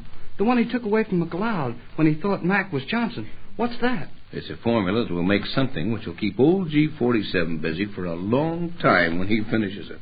I am confused about all these formulas and messages, Captain. Will you explain it for me? Yeah, me too. Joan and I were in the sub while all this was going on. Guess we missed plenty. Well, you see, the message we sent with the pigeon to Johnson, the message he finally received, contained the number of a safety deposit box in Los Angeles, with instructions and authority to have it opened, and Tex's formula taken out. Then Johnson will have it compounded, return to the island here, and rescue us by using the formula to dissolve the island. Clear? Yes, Captain. We're with you so far. The message the pigeon brought to us from Johnson told us about Johnson changing to another boat which he hailed, and said McLeod would keep on coming to us. And when the boat was captured, we were to introduce McLeod as Johnson. I got that much of it all right. But how about the formula G47 took away from Johnson? I mean McLeod. Where did that come from? Why, Johnson wrote it out and gave it to McLeod, knowing it would be taken from him. And he printed it instead of writing, so there would be no question of my handwriting. Then G47 actually believes the formula he's now working on, the one he took from McLeod, is your universal solvent. No doubt of it, Joe. Yes, dear. G47 is thoroughly deceived on that point. But when they make this formula up in their laboratory, and it isn't a solvent, the trouble will start all over again. Yeah, the trouble starts all over again. But this time, I think it'll be more trouble for G47 than it is for us. What do you mean, Captain? Well, the formula they have now will really make something. And I hope there's a whole bunch of these Euclidean scientists working on it when I get it finished. There will be. I heard G47 order every scientist on the island into the central laboratory to work on this formula. Then there's a chance of your desperate plan succeeding, isn't there, Tex? The more of these Euclideans there are in that laboratory, the better our chances are. What chances, Captain? What do you expect will be the result of the compounding of the formula? That laboratory will immediately be filled with a gas which will put every living thing in the room to sleep for hours. Gee, won't they have time to do anything about it? Not a chance, Jerry. When the last ingredient is added to that formula, and the resulting liquid raised to a certain temperature, the gas will form with the speed of an explosion. Combustion is practically instantaneous, and enough gas will be blown around the room in less than a second to put 1,000 men to sleep. But, Captain, they will only be asleep. The gas will not permanently harm them. Is that not so? Right, Joan. Then when they wake up, terrible things will happen to all of us. I've been afraid of that too, Joan. But Tex says those men will sleep long enough to give us a chance to take command of the island. And they'll wake up our prisoners. Golly whiskers. That's sure something. Oh, that is wonderful, Mother. But are you sure it will work, Captain Bradford? There's no doubt of it. And we'll have time to do some planning before that happens. Because they'll discover that they haven't one of the ingredients. And they'll have to come to me for it. So you see, we've really got a chance against these men at last. And we may need to take advantage of it if G47 gets too desperate before Johnson can return to our rescue. That's all swell, but one thing worries me plenty, and I don't see how you're going to do anything about it. What is that, Jerry? Suppose Johnson sends a radio message to us. That'll give away everything. Yes, I've thought of that. There's not much danger of it happening. But of course, Johnson will estimate the time it should take us to get control of the radio on the island. And if he should try to reach us before that has happened, well, it wouldn't be so good. I hardly think he'll do that. Johnson knows the value of keeping his actual whereabouts a secret. On the other hand, Mother, Johnson will want to keep well advised of your progress here, as it will be some days before he can reach Los Angeles and return. Yeah, That's another thing I can't figure out. What's that, Jerry? How all this has been going on. 3 radio sets filling the air with messages, and yet we don't hear a word from anybody in the outside world. Well, that has also occurred to me, Captain Tex. It seems strange that no one except Johnson has made any attempt to come to our rescue or contact us. That is something Tex and I will explain to you and Jerry when the time is right, my dear. It's enough for you to know now that every move we have made here, every word that has passed through the air between this island and Johnson, is known in every civilized country in the world. But how can it be kept quiet? I should think the newspapers and the radio news broadcasts would be full of it. Gee, it's the biggest news in the world right now, and I never heard of being able to keep anything like this quiet. Well, someday you'll understand it all, kid. But for the present, it's enough for you to know, as Pat started to tell you. But we happen to have influence enough to keep this quiet until we want the world to act on it. Remember that it would mean certain victory for the Euclideans to attempt to bring in a rescue party now. I can understand that, Captain. You would sacrifice thousands of lives and billions of dollars in any attempt to take this island by force, while by waiting, you may take it through strategy. Right, Joan, dear. You and Jerry are fine, understanding aides, and you've been a great help to us. I think, Mother, Jerry has been more of a help than you know. In what way, dear? Jerry talked so much about your world to the commander of the submarine that she gave us many privileges. And if what Jerry says is true as to her being willing to help us, then we have Jerry to thank for it. Nice work, Jerry. What did you tell her? Oh, I didn't tell her so much. It was just that she kind of took a liking to me. I guess she knew I never saw a fellow like me before, and then when she got kind of stuck on me, it was easy to get her on my side. At least, Jerry, you have no doubt about your own ability with the ladies. How old is this woman submarine commander, Joan? She is very old, and Jerry is foolish in thinking she was attracted to him. The commander is 22 years old. Poor old lady. I hardly see how she gets around at that age. Oh, you know what Joan means. She's just jealous, that's all. Why, Jerry Hall, if your monumental conceit were worthy of the slightest consideration, it would only be to point out the utterly ridiculous impression created by your exaggerated ego. She means I like me Yes, too much. I get it. That was the general import of the remark. Never mind, Jerry. It's sometimes better to think well of yourself than to be too modest. After all, the world takes us at our own estimation. However, it would be well to remember that the estimation must be lived up to. Okay, forget it. I'm sorry, Joan. I didn't mean to start a battle over it. The important thing is that the girl is on our side, and I'm sure of it, because she knew enough to wreck our plans if she'd have gone to G-47 with it. Just exactly what did she know, Jerry? Something about those last messages not coming from Johnson's boat, wasn't it? Yeah, and why I'm kind of worried about it is, well, it's because G-47 should have noticed it the same as the commander did. The only reason the direction of Johnson's radio beam did not attract the attention of G-47 was because he was giving all his attention to the prism reflectors, observing the progress of the submarine. But won't the variations of that radio beam be recorded so that he'll stumble onto it later? Oh, they are recorded, of course. But in the excitement of getting Captain Bradford's formula from Johnson, or thinking he had, G-47 must have forgotten to read the recording device. Then Johnson's secret is safe only until G-47 decides to take a look at the records in that device. I'm afraid that's it. But maybe he'll forget it altogether. How often are the plates or rolls or whatever the record is traced on, how often are they replaced, Joe?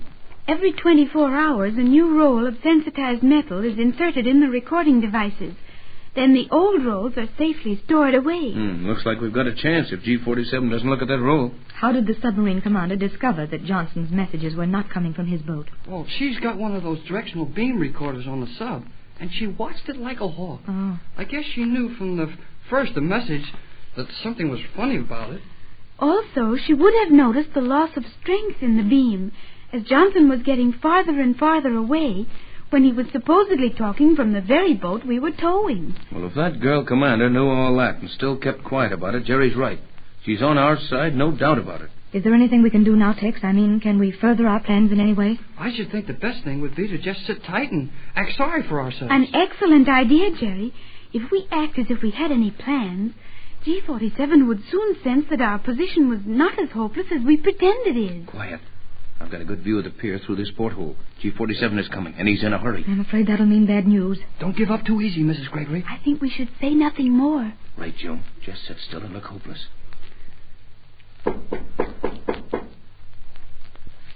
Come in. Oh, Tex, it's G47. Precisely. You will come with me to the other boat at once, Captain Bradford. I need some of your materials to complete the formula. Don't give them to him, Tex. No use being foolish, Jerry. I'll come, G47. At least, Captain Bradford, you have intelligence enough to realize that your position is quite hopeless. You win, G47. Come on, let's get it over with. Oh, Jerry, I'm afraid our last hope is gone. Things are working out just as Tex said they would. And when G47 gets those materials, he can finish the formula Captain Bradford gave him. Yeah, Tex wants him to finish it, and we'll all be on our toes when it happens. Then we'll show him how to run this island for a while.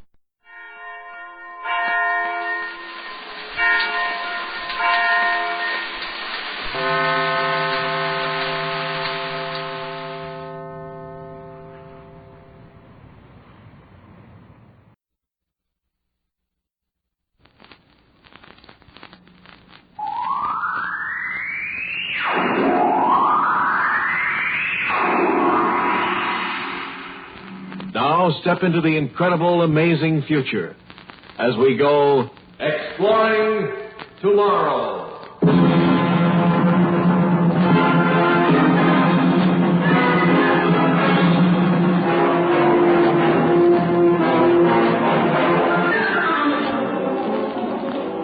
And now here is your guide to these adventures of the mind, John Campbell, Jr. For many years, a lot of us have been interested in considering the possibilities of meeting other life forms, other intelligent beings from other stars. Now, if there is life out there, some form of life, and remember, it may be beyond our most far-fetched imaginations. If there is life, and we have our own Earth ships going out in constant, regular deep space exploration, someday, somewhere, maybe even out in the gas cloud of the Crab Nebula. Sometime we will meet.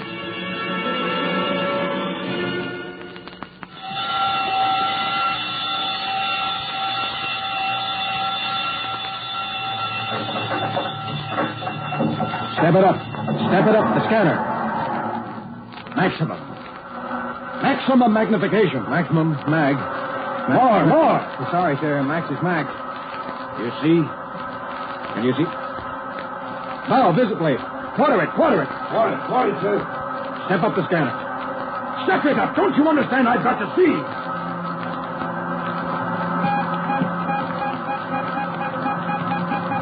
Nothing. According to the reading, Captain, nothing, sir. Sir, Captain, hold it. On the bow quarter. Huh? Solid object. 80,000 miles, sir. 1 o'clock. Unknown object changing. 12 o'clock. Sound collision.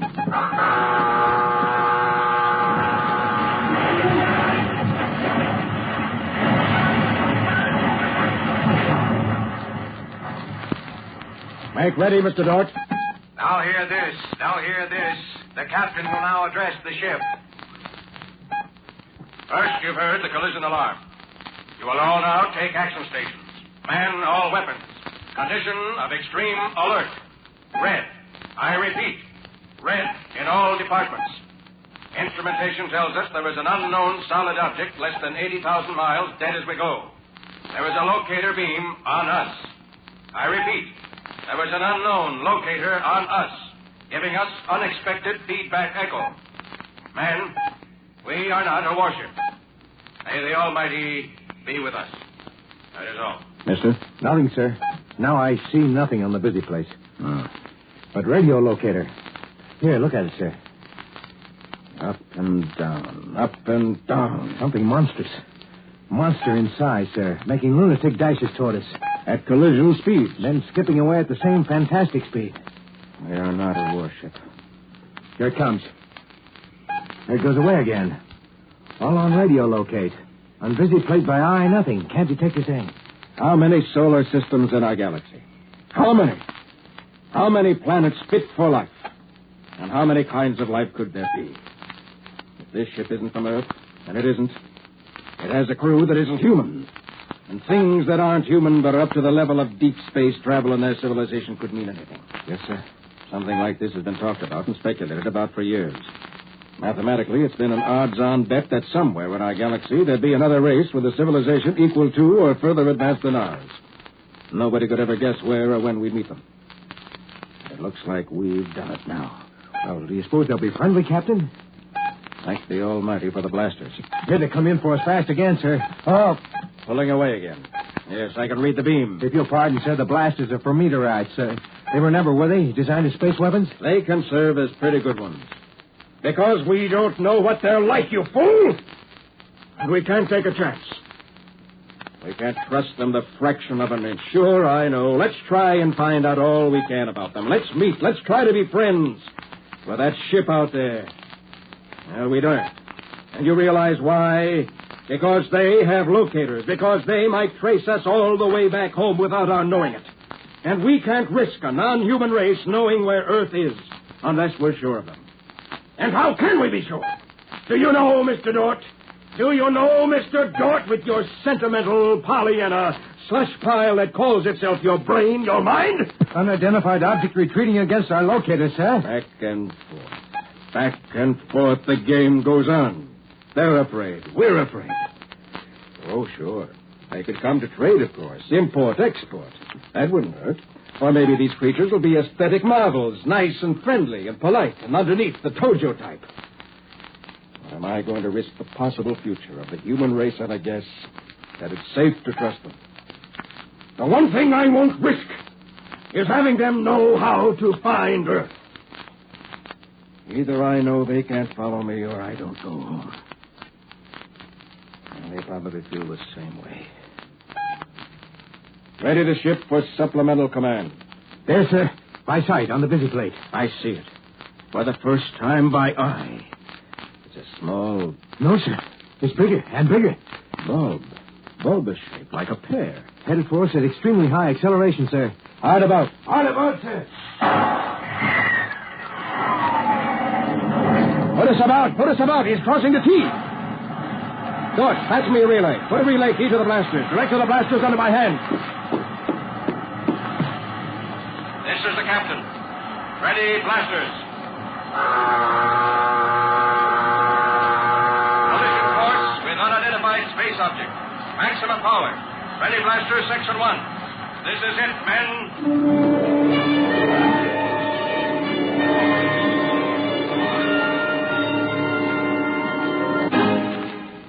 Exploring Tomorrow continues in just a moment. All of us, as American citizens, believe in our inherent liberties and freedoms, such as the freedom of the individual to choose and elect his own national representatives. It has been said that there is only one ruling class in America, the people themselves, who, through their vote, have established the law of our land. The real importance of this freedom depends on our accepting the responsibility not only to know what we are voting for or against, but also to choose our leaders for the best interests of the nation. So, accept your responsibility and ensure your freedom. 2 spaceships, 2 scientific expeditions, each uncountable miles from their own home. One from Earth, one from where? The other ship stopped, Captain. Cut power.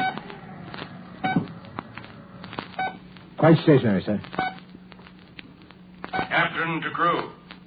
Steady as you are. Unidentified space object, now stationary. Do not fire. I repeat, fire only on command. This is a trick. You will fire only on command from myself and only when verified. As you are. Stop dead, sir. They are. Dead for sure. Have a look. How far do you make them? Range 20 miles, Captain. Now they're sending modulated shortwave at us, sir. Frequency modulated? Yes, sir. Yes, I see your needle. Apparently a signal. Not enough power to do any harm. Look up in the left bow busy plate, sir. There's something now. Yes, I see movement on the outside of their hull. their coal black hull. We shine like a mirror. Did you ever hear of a jet black spaceship, mister? We want to reflect the sun. Perhaps they... Honor a need to absorb heat from a passing sun. Yeah, I know. Now, what's that thing? Small, round, whatever it is, it's coming out of the side of the ship. Watch. Huh? You're dripping sweat on your instruments. Oh, I'm sorry, sir. Yes, I realize what they're up to. They sent anything toward us that might seem a projectile or a bomb. So they come close, let out a lifeboat, and go away again. Figure we can send a boat or a man to make contact without risking our whole ship, too. Captain, that means they think... Pretty much as we do. Yes, I'm glad that finally occurred to you. Mr. Dort, by law of Space Command, I'm not allowed to leave my ship except to jettison. Mr. Dort, this is not an order. No, sir. And would you care to go out and look the thing over, whatever it is? The alien ship continued to retreat. 40, 80, 400 miles. It came to a stop and hung out there, waiting. Earthman Tommy Dort, climbing into his atomic-driven spacesuit inside the airlock, heard this mileage report and felt safer, but just a little bit safer. For if the unknown black space intruder had stopped its retreat at 400 miles, he reasoned it might not have weapons effective at a greater distance. But Tommy felt lonely and a little expendable, speeding toward that tiny black dot which hung in the incredible brightness of the star gas. 4,000 light years from his wife and family and home. Speeding toward that tiny black spot, the only solid object he could see in all this glowing space. And then he landed. It was a slightly distorted sphere, not much over 6 feet in diameter. There were small tentacles or horns projecting from this black space orange. They looked rather like the detonating horns of an old-era submarine mine, but there was a glint of crystal at the tip of each. Then through his suit he began to feel vibrations. A section of the rounded hull beneath his feet opened up. He moved sideways fast. It opened up and out, and when he looked inside into the now open insides of the little sphere, no, he didn't see the first non-human civilized beings he expected. What he saw was simply a flat plate, and on that flat plate a dim red glow of light came and went. Even inside the protection of his spaceship, Tom Dort felt the hairs in his neck rise and bristle. In momentary terror, he pressed his sleeve button to switch communicator. Very good, Mr. Dort. Don't panic. No need to panic. Fix your scanner to look into that plate. Harry, these creatures are our equal. But, sir... They dumped out a robot with an infrared visiplate for communication, is all. Not risking any personnel. Good SOP for them. Whatever we might do would only damage machinery. That's good. That means they value life as you value yours. Maybe, though, they expect us to pull you with a sphere in on board. They may have a bomb charge that can be detonated when they're ready to blow for their own home. I'll send a visiplate out with a man to face one of its scanners. You return to the ship. Well done, Dort. Yes, sir. But which way is the ship? Head straight away from the Double Star. We'll pick you up, Dort.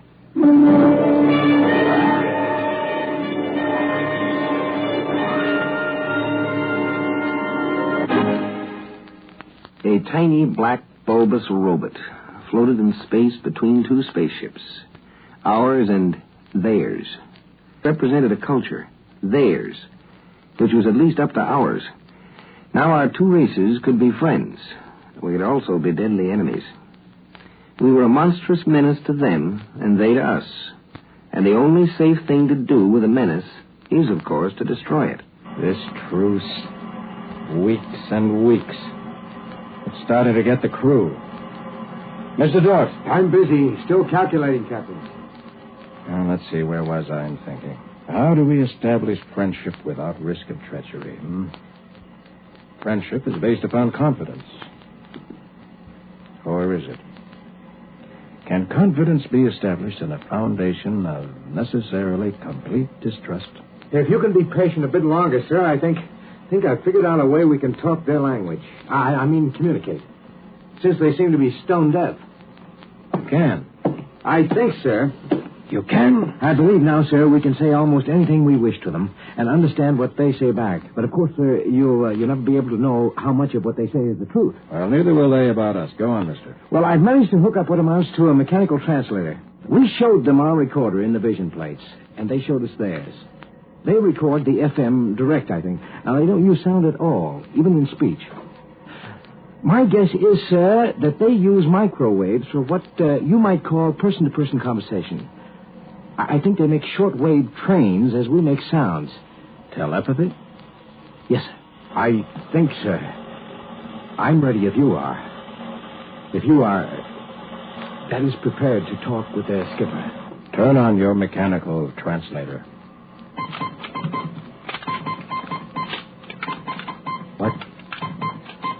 What shall I say to them, Dort? What shall I say?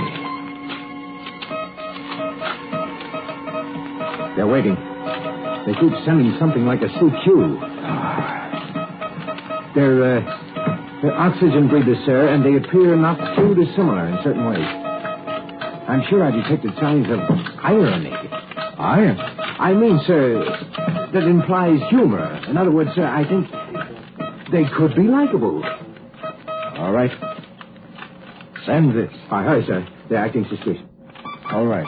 Say, the appropriate things about this first contact of two dissimilar but civilized races, and of my hope that a friendly intercourse between the two peoples will result. Excuse me, what appropriate things? Oh, just a second, sir.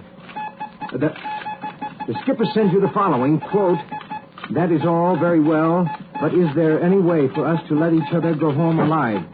I would be happy to hear of such a way if you can contrive one. At the moment, it seems to me that one of us must be killed." Unquote.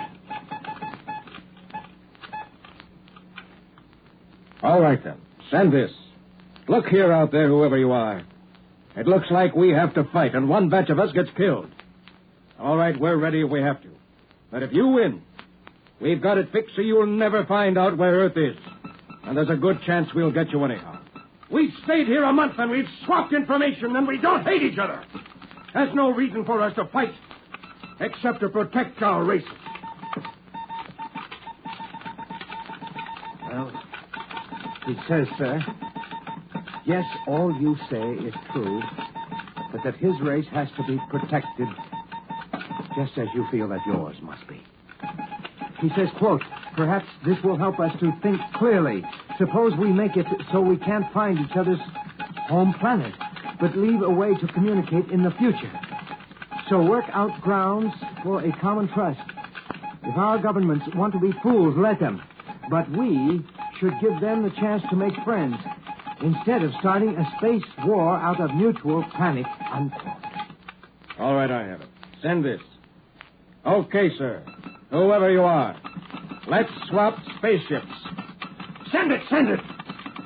He answers, "Interesting. What is rest of your swapping proposal?" Send this. Swap ships and crews. I remove all star charts and anything else evidential. He removes all his navigational records. We train each other's key crewmen, and I go for home with my crew and his ship. He goes for home with his crew and his ship. That's my proposal. Tell him that's final. If he refuses, I'll blast. Oh, hold on, please, sir. He says, accepted. He says, accepted. With one proviso that we arrange to meet here, at this starfish, in exactly one astronome of the double star. Agreed. To us, that'll be a year. Send it. Now hear this. On signal, prepare to abandon ship. We sail for home as soon as we have learned to man controls of unidentified space object. And good Godspeed to us all. We will all see Earth again as soon as we are trained and we train them.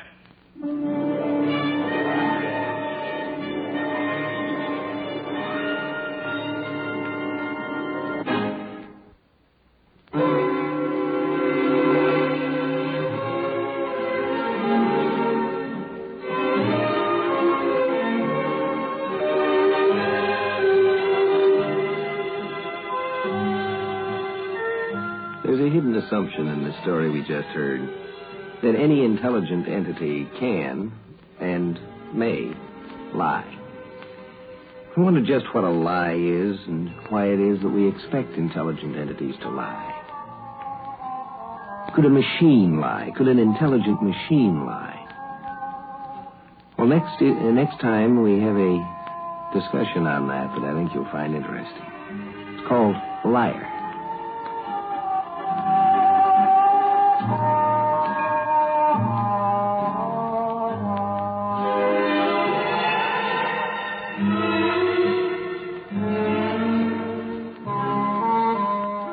Join us for a fascinating adventure in Exploring Tomorrow. Heard in our cast tonight were Lon Clark and Lawson Zerbe. Script was by Murray Leinster, adapted by Peter Irving. Produced and directed by Sanford Marshall here in New York. Bill Maher speaking.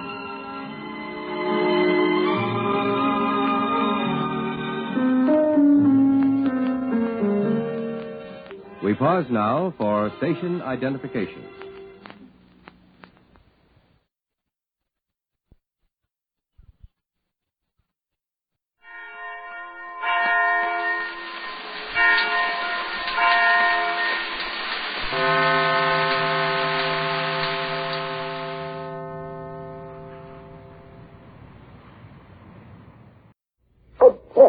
The super delicious cereal is next.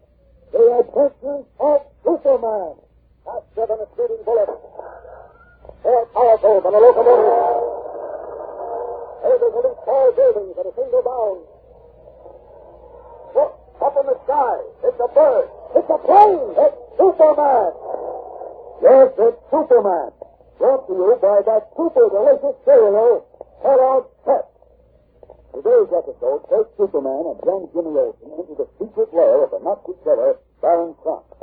There's trouble brewing, but before we continue with our story, let's join John, who is telling of his thrilling flight in a P-47 Thunderbolt. As I was saying, fellas, they were taking this P-47 on the test flight, and they asked me to go along. Well, it was a chance of a lifetime for me, but things were pretty quiet after we got here. Well, how was that? Well, the P-47 is a single-seater, so in order for two fellows to drop in it, they had to take out the seat cushion and have the pilot sit in my lap. In your lap? Did you do any fancy stunts like a snap roll or an inverted loop? Well, not with two men in the cockpit, Jack. We went through some of the easy maneuvers, and then the pilot asked me if I was willing to try a dive. Have you ever dived in a plane before? Frankly, no. But I can tell you, Jack, it was a thrill I wouldn't have missed for anything. I'll bet you wouldn't. Gee, what an experience. It wasn't long after that I got a Marvel P-47 out of a package of Kellogg's Pep, like the one you flew in. Golly, I wish I had a Model P-47 myself. Well, gang, Jack just heard about the mystery model planes that come inside some of the Kellogg's Pep packages. So he hasn't collected many yet. But I don't have to remind all of you that there are 20 different plane models you can get in the Pep packages. And one of these models is the P-37 I was just telling you about. And with other Pep packages, you get a different prize. A hot iron transfer of one of the exciting insignia that are printed in our fighting planes. And take my word for it, gang, your very first spoonful of fancy golden Pep shows you you've got a mighty swell-tasting breakfast cereal. Gang, you'll see your mother get through a package of crisp, delicious Pep tomorrow. See which prize you find inside. And remember the name, Pep.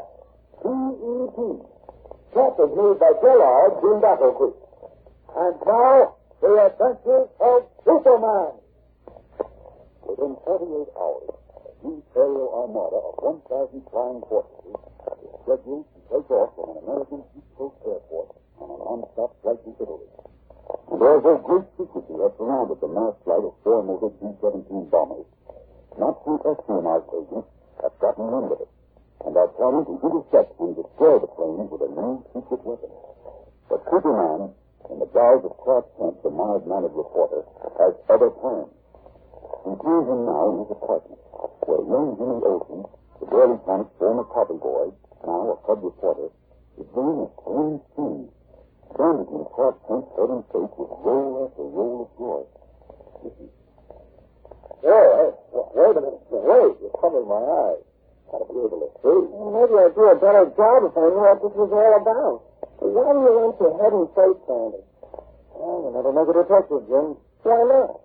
Because you don't put two and two together. Well, that's all the bandage there is. Now what? Oh, tear off the strip of that piece of tape there and slap to the loose end down. Don't get the tape in my hair. Is this big enough? I think so. Put it here on the side.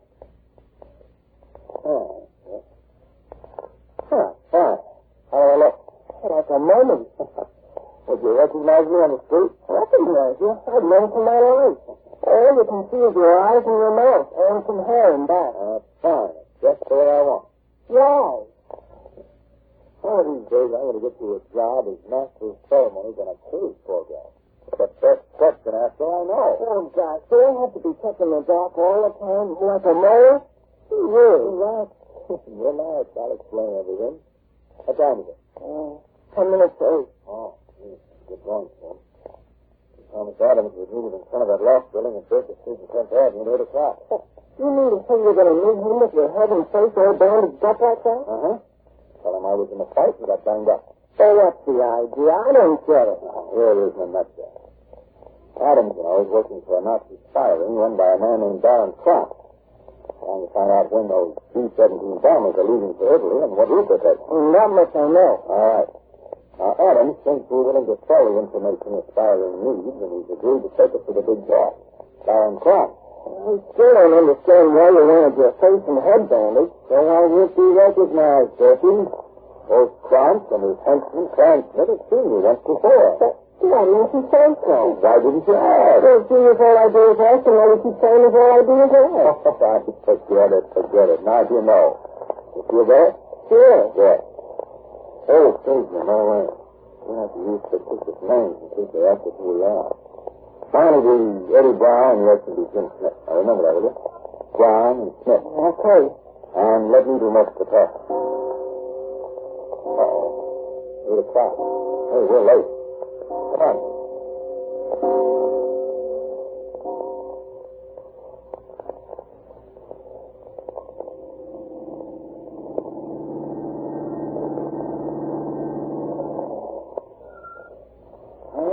Take a seat in 10th Avenue. Okay, what do we owe you? 80 cents. All right. Here, here's $1.16. Thanks. Come on, Jim.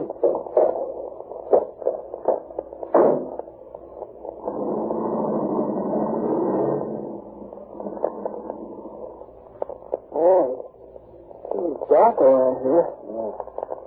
It's a lost and warehouse neighborhood. Good place for a mill, if you ask me. How much is the building? Straight ahead. Come on, then, let's go. I didn't see anyone at the time. Good Brown. Yeah.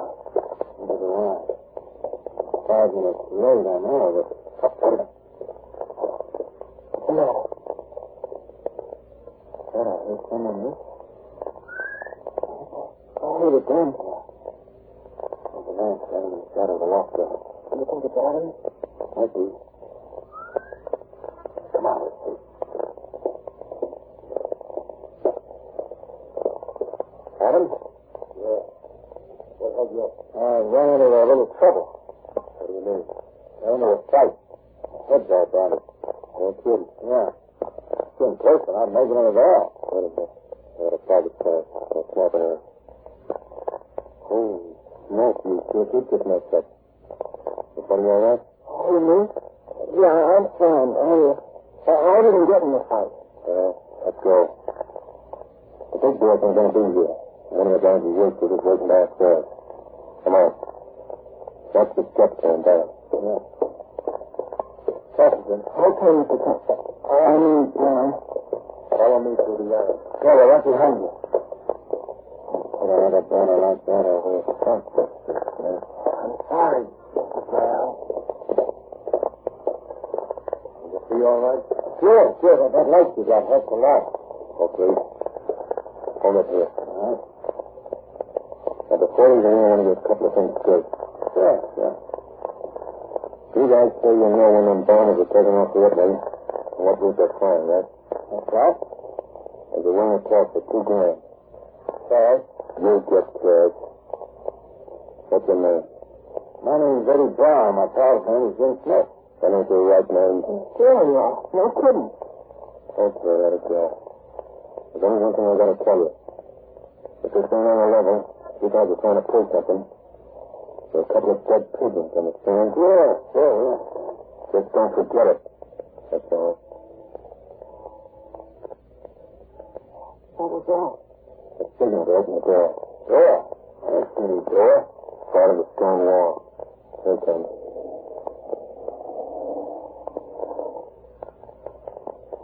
we'll get you. Wait fairly quickly. Step inside. Wait a minute till I close the door. All right, now where? Get ahead. I'll lead the way.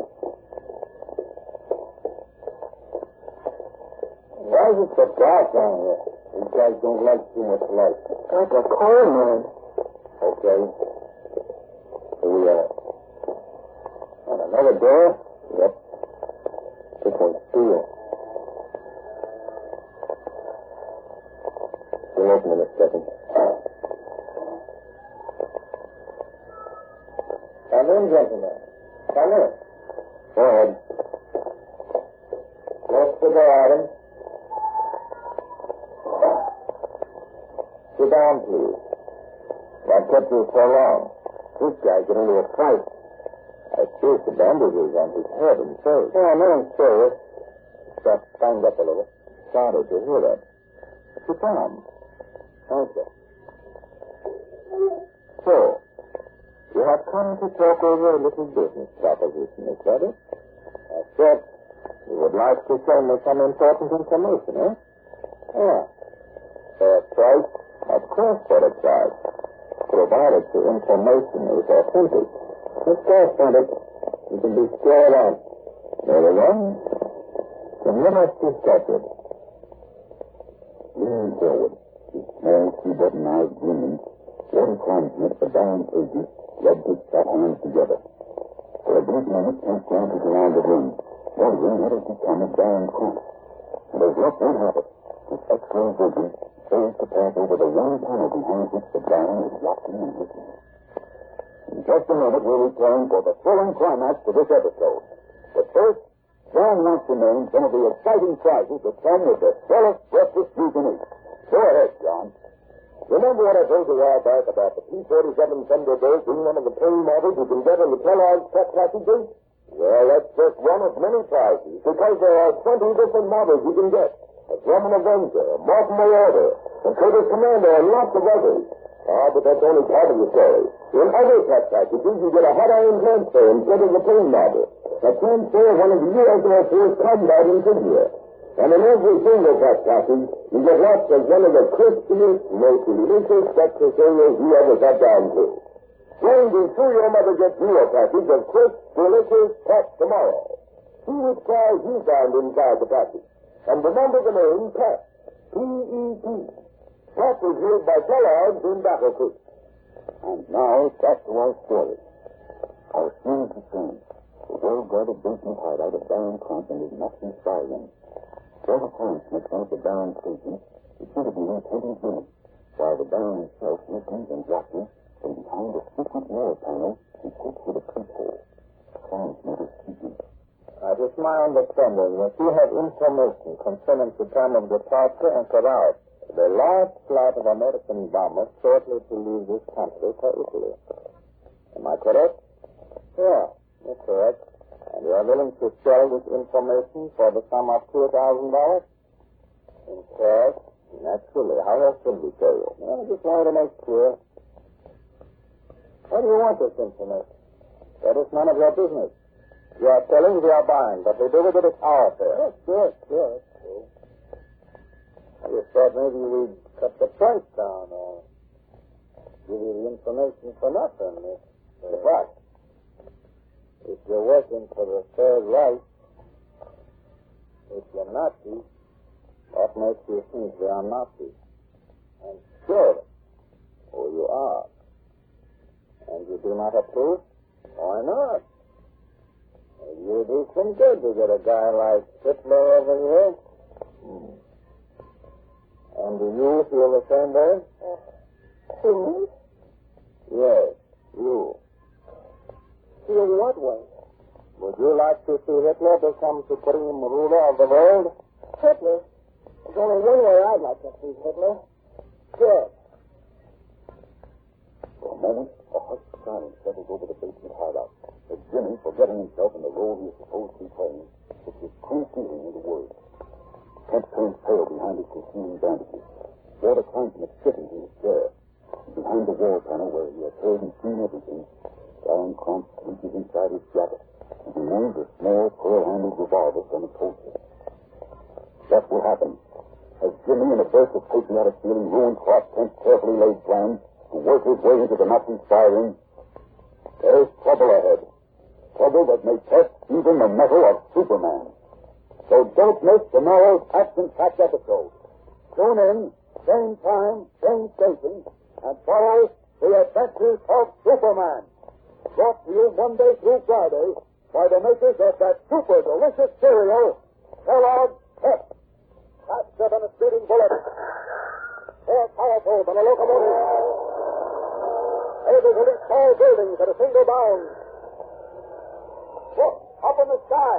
It's a bird. It's a plane. It's Superman. Follow The Adventures of Superman every day, Monday through Friday, same time, same station. Superman is a copyrighted feature appearing in Superman DC publications.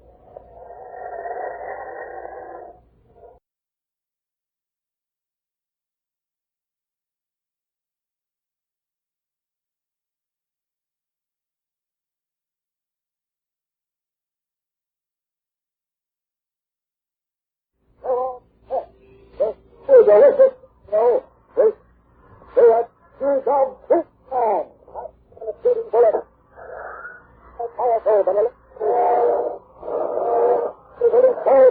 at a single bound. Look, up in the sky. The bird. It's a plane. It's Superman. It's Superman. Brought to you that super delicious cereal, Kellogg's Pep. Well, it looks like Jimmy Olsen cut out some real trouble for Superman when he unwittingly aroused the suspicions of the dangerous Nazi agent. We'll know how they fare in a moment, but right now, Jack and John are deep in conversation. Let's listen. That was a swell story you told us yesterday about making a test flight in a P-47. It must have been plenty exciting. Oh, it certainly was. That flight gave me a pretty good idea of some of the things our pilots go through. Oh, hey, Mr. King, do you know any pilots, personally, I mean? Well, not around here, I'm afraid. Most of those fellows don't stay put in this country very long once they've gotten their commission. Why do you ask? Well, you see, I've always wanted to be a pilot. That's why I'm collecting as many of those nifty Pep model planes as I can, so I can learn about all types of planes. And I thought if you knew a pilot, well, I'd sort of like to talk to him. But Jack, I think I can help you out there. You know where the USA Club is here in town, don't you? Well, sure. It's right on the corner of Main Street and Elm. Well, I'm going down there next week to help in the canteen, and I think I can fix it so you can come along. Oh, boy. Hey, that's swell. Thanks a lot. Gee, I can hardly wait till next week. Well, Danny, it looks as though Jack's going to hear plenty of exciting stories about planes before he's through. And if I know Jack, he's going to collect just as many of those nifty Pep model planes as he possibly can. And that reminds me, how are you coming with your own collection? Remember, there are two kinds of prizes you get in the Kellogg's Pep packages now. In some packages, there's a model plane all ready to cut out and put together. And in others, there's a hot iron transfer of one of the U.S. Air Force combat insignia. And in every Pep package, gang, you get lots of those extra crisp, golden, delicious whole wheat plates. Gang, keep on making Pep your own special breakfast. Keep on collecting those nifty prizes. And remember the name Pep.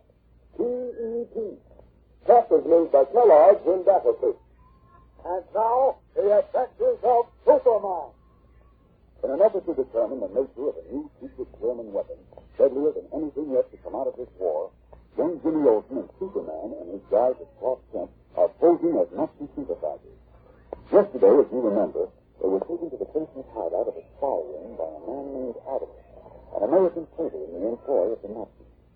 Kent had agreed to sell the spy ring some information concerning the mass flight of 1,000 B-17 bombers to Italy. All went well for a while. Then Kent, his patient head swathed in bandages in order to avoid being recognized, was discussing the matter with Walter Kleinsmith, assistant to the spy ring leader, Baron Crunch. When, suddenly, Kleinsmith turned to Jimmy and asked whether he, too, would like to see Hitler rule the world. Forgetting for a moment the role he was supposed to be playing, Jimmy blizzard, Hitler? There's only one way I'd like to see Hitler. Dead. Startled at Jimmy's sudden patriotic outburst, Kent turned pale under his bandages. Adams, the traitor, stared in amazement. Kleinsmith stiffened in his chair. And behind a secret wall panel, where he had been hearing and watching everything, Baron Crunch reached into his jacket and removed a small, pearl-handled revolver. There was a moment of deadly silence. Then Kleinsmith, staring fixedly at Jimmy, asked, What did you say? It was just a joke. You really didn't mean it, isn't that right, Jim? Yeah, sure. Then let's not joke about the theater. What the... You're quite right, Light. Riding the wall corner back, Baron Kent, his revolver leveled at Kent and Jimmy, just in the room. Yes, you're quite right. One does not joke about the cure. He's wanted you to live. But I tell you, he didn't mean it. Silence! Let him speak for himself. What is your name? Who, me? Who answer my addressing? Your name? His name's Smith, Jimmy Smith. Hey, the last time I tell you, let him speak for himself. You understand? What's your name? Jimmy Smith. It's lying about. I'll be the judge of that. You're Adams. Yeah? What is that? Where did you meet these two men? At the airport. They work it. What kind of work do they do? I don't know. I was pilots in a plane when they come over and asked if they could help. You were over that above. Nobody's asking you. Continue, Adam. I said okay and told him what to do. And I heard him talking about them B-17. The one with his head bandaged said he knew when the bombers were taken off and what route they were flying. How did you get the information? Are you talking to me? Yes, to you, you stupid fool. Where did you learn the time of departure and the route? I overheard a colonel telling someone. You're lying. One does not overhear military information like that. This was an accident. It was an accident. Very serious accident as far as you're concerned. Francis, there it is. There's no doubt in my mind he's going prostrate. But he did not come here to sell us military information. How did you get that idea? You show us money and we'll talk, won't we, Jim? Yes, sir. Oh, you talk too much for your own good. Francis, and we don't stand with this mistaken head. I want to see something. Wait a minute. You can't do that. The doctor put those bandages on. I'm not interested in who put them on. Frankly, take them off. I strongly suspect they're being used to hide his identity. All out of your mind. I got into a fight. My face was all banged up, wasn't it, Jim? That's right. One lied, the other swears to it. Oh, my friend, I have an amazing memory for voices. Somewhere I've heard your voice before. Strangely familiar. You're thinking of someone else. You'll see. I'll move it back to the taxi. Don't be afraid of him. Hey, wait, sir. Off the telephone first. Hello? Hello? Who? One moment. Who is it? Oh, we have something important to tell you. Yeah, take the revolver. If either of them move, shoot. Hello? Hello? Yeah? Yeah? That's good. I see. Drive him a bearings, then. Very good. Very interesting. Very interesting. You can tell us, Francis. Let's ask him a few questions. To begin with, you still insist you know the time of the corpse on the route of the B-17 bombers that are being sent to Italy? Yeah. Perhaps you'd like to give me that information. At the point of a gun. I think of no better way of extracting information from anyone. Adam said you'd pay for it. $2,000. We pay for authentic information only. This is that, Felix. Can you prove it? I don't have to prove it. I know it. Unfortunately, that is not enough for us. The engaged are dangerous business. It's ain't afford to take chances. The moment I'm convinced both you and your companion are lying to me. What you hope to accomplish, I do not know. But I will find out. All we want is to get paid for information. What information? Time the departure and the route of those bombers. Then of the leaving. Put that gun up and show us the money and we'll tell you. Perhaps I'm wrong. That doesn't trust you. Tell me what day that ought to leaving. Tomorrow. Tomorrow? At what time? Will we get paid? Of course you'll be paid. We're leaving at 3 o'clock. Now, see. What? You will be paid as you should be paid. There's a bullet in your heart. Oh, what have I done? You dare to ask what you've done. What you take me for? Fool!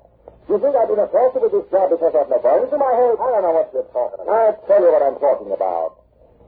The telephone call I received a moment ago was from one of my agents stationed at the airport.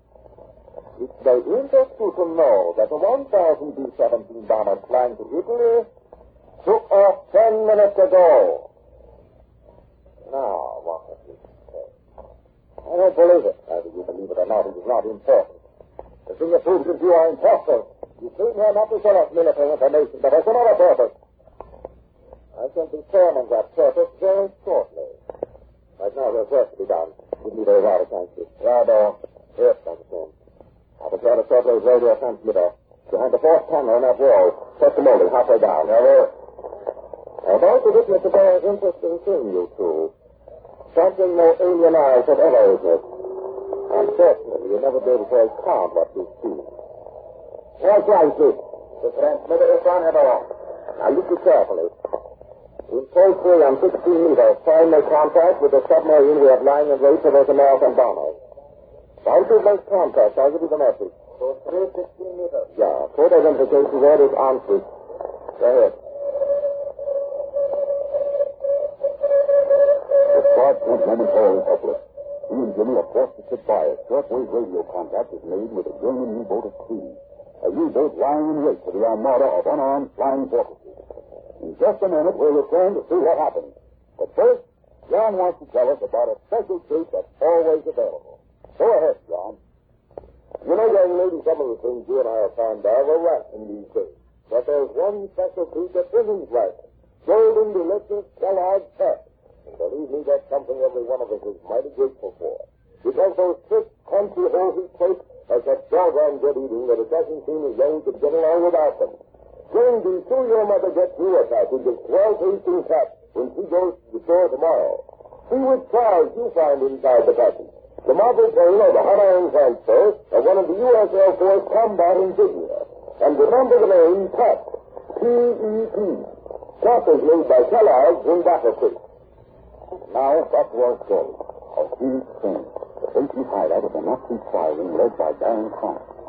Kent and Jimmy, now under suspicion, are forced to sit by as the Baron orders his henchman, Walter Consmith, to contact a German U-boat at sea by a short wave. Listen. No answer yet, Rebel. So you're in code 3 and turning on 60 meters? Yeah. I'll try again. Bravo.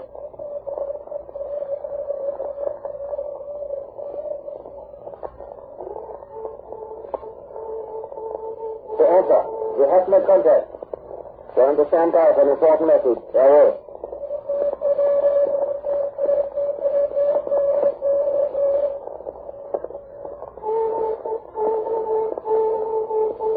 Standing by. The group. We'll send this message in code. Ready? Yeah. 1,000 American bombers have left Central Airport on non-stop flight to Italy. Ready? Yeah. Time of departure, approximately 8 o'clock. 8 o'clock. Best information we have is that flight will take very certain route. Suggest, however, you keep all routes covered. Best of luck in your use of new secret weapons to destroy these bombers. Hi, Hitler. Send a card. Read the document. Come over here. 1,000 American bombers have left Central Airport on non-stop flight to Italy. Time of departure approximately 8 o'clock. Best information we have is that flight with a great circle route. Suggest, however, that you keep all routes covered. Best of luck in your use of new secret weapons to destroy this bombers. I Hitler San Crown. Send it all? Yeah, send it. Just a moment. I don't think you'd better send it. Oh, you out of your mind? Sit down in that chair before I lose control of myself. What right have you got to give me orders? Same right any American has in dealing with Nazi foemen. So, you admit it's time. You came here to speak up. To cut it in a trap. You kid, he's not. You think that I saw him yesterday? Sit down, I entered the stone into your office body. Don't worry, Jimmy. Sit down, I say. Send the message. Keep away from that transmitter, Smith. I'm warning you. Find him. You've tried my patience too far. This is the end. The end, do you hear me? Casey's pearl-handled revolver. Baron Frank levels it at Clark Kent's body. His face livid with rage. Eyes gleaming like live coal. Once again, Kent is faced with the problem of how to make use of his Superman powers without revealing his double identity to King. How can he possibly... We'll know tomorrow, so don't miss it. Tune in, same time, same station, and follow The Adventures of Superman. Brought to you Monday through Friday by the makers of that super delicious cereal, Kellogg's Pep. Faster than a speeding bullet. More powerful than a locomotive. Able to leap tall buildings at a single bound. Look, up in the sky. It's a bird. It's a plane. It's Superman.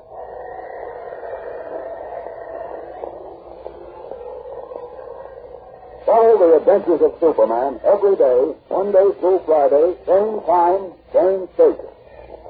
Superman is a copyrighted feature appearing in Superman DC publications.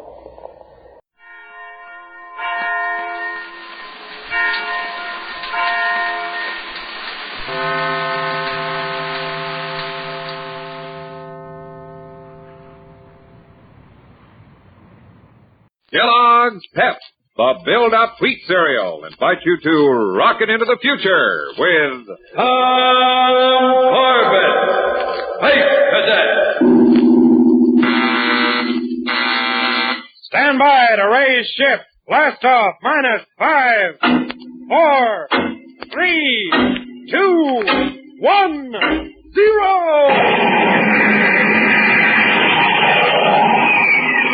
As roaring rockets blast off the distant planets and far-flung stars, we take you to the age of the conquest of space with Corbett, Space Cadet.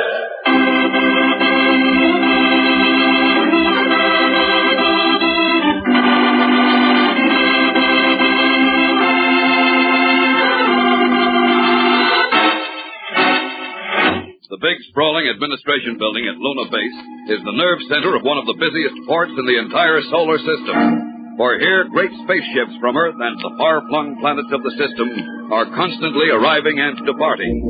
And here, in the anteroom of the commanding officer's headquarters, Cadets Tom Corbett and Roger Manning sit, nervously awaiting a summons into the inner office. Tom, I wonder how much longer we'll have to wait. Now, watch it, Roger. Here's the CO. Cadets Corbett and Manning? Yes, sir. Yes, sir. Sorry to keep you waiting. I'm Captain Willett. Step into the office, please. Come on, Roger. I've got a feeling this detail's going to be a real dog. Cadets, I'd like you to meet Miss Sally Wood. Hello. How do you do, Miss Wood? Great galaxy. I beg your pardon. A space doll covered with stardust. What? You'll have to excuse Cadet Manning, ma'am. A beautiful girl always sends him into a spin. Oh, why, thank you. Manning, Corbett, if I can have your attention for just a moment. Sorry, sir. Yes, sir. Miss Wood is the daughter of Harvey Wood. You probably recognize the name. You mean the famous spaceship designer, sir? Oh, you've heard of Dad? Oh, who hasn't? He's designed some of the best spaceships in the Solar Alliance. Well, Miss Wood is on her way back to Earth, to Polar City. She has a large sum of money aboard her space yacht, the Cosmia, and she has requested a solar guard detail to protect her. Captain Willett told me you cadets were detached from your ship temporarily. That's right, Miss Wood. Well, then, if you have no other plans. This detail is purely voluntary on your part, boys. You mean you're asking us if we want to escort Miss Wood, sir? And that's about the size of it, Manning. What do you say? I say, how soon can we raise ship, sir?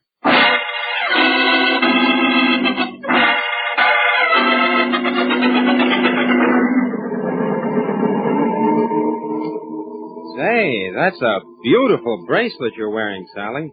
Not a present from an admirer, I hope. Well, in a way, yes, Roger. My father gave it to me. Well, your father? Oh, you had me worried for a minute. This is a mighty nice ship, Miss Wood. Oh, thanks, Tom. You can't imagine how relieved I feel to have you two aboard. I just can't thank you enough. The only thing I'm sorry about, Sally, is that you're only going to Polar City. Why couldn't you be on your way to Titan, or maybe out to Pluto? Pluto? Pluto? That's so far away. Yeah, I know. Does Roger always act this way, Tom? Oh, don't pay any attention to him. He's just a wolf in a spacesuit. Hey, look, Tom, why don't you go up forward and guard something? Anything. The way I see it, Miss Wood needs a guard right now. Say, Sally, Captain Willett said something about you having a lot of money aboard. Is that the only reason you wanted us to come along? Well, we are carrying over 1 million credits, and I'm not sure I can trust every member of the crew. Oh, don't you worry your beautiful head about the crew. Tom and I will take care of everything. You don't have long to worry anyhow. We're already starting to decelerate. We're getting close to Earth. Yes, I can feel it. Funny, it never affected me quite this way before. I feel just a little dizzy. Yeah. So do I, come to think of it. No girl ever made me feel like this before. Say, my head's really beginning to spin. You suppose something could have happened to the oxygen supply?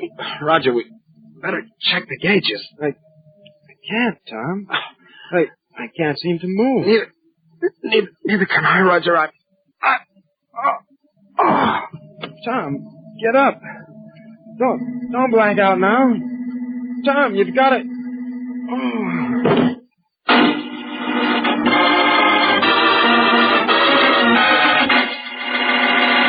We'll return to the exciting adventures of Tom Corbett, Space Cadet, in just a moment, so stand by. Blast off power. That's what you get in Kellogg's Pep. Get blast off power. Start your day with hearty Kellogg's Pep. Pep gives you the kind of hard-hitting food energy you need to rock it off into a busy day. It's the cereal the cadets at Space Academy call for when there's action ahead. And Pep supplies you with essential vitamins, too. You get vitamin B1 and a whole day's supply of vitamin D in every serving. No wonder spacemen head for the breakfast table and pour out a big helping of Pep every morning. It's Kellogg's Pep for blast-off power. And say, just wait till you taste that keen whole wheat and malt flavor. You'll be reaching for second helpings every time. Kellogg's Pep with milk and sugar is a great way to start the day. When you fill up a bowl full and dig in, you want to travel at full space speed right through to the last bite. Astro, Roger, Tom, and all the cadets say the same thing. For swell eating and blast-off food power, it's Kellogg's Pep. So start your day the spaceman's way. Ask Mom to get the cereal that gives you more builder-upper food values than any other wheat flake. Ask Mom to get Kellogg's Pep. P-E-P. Pep.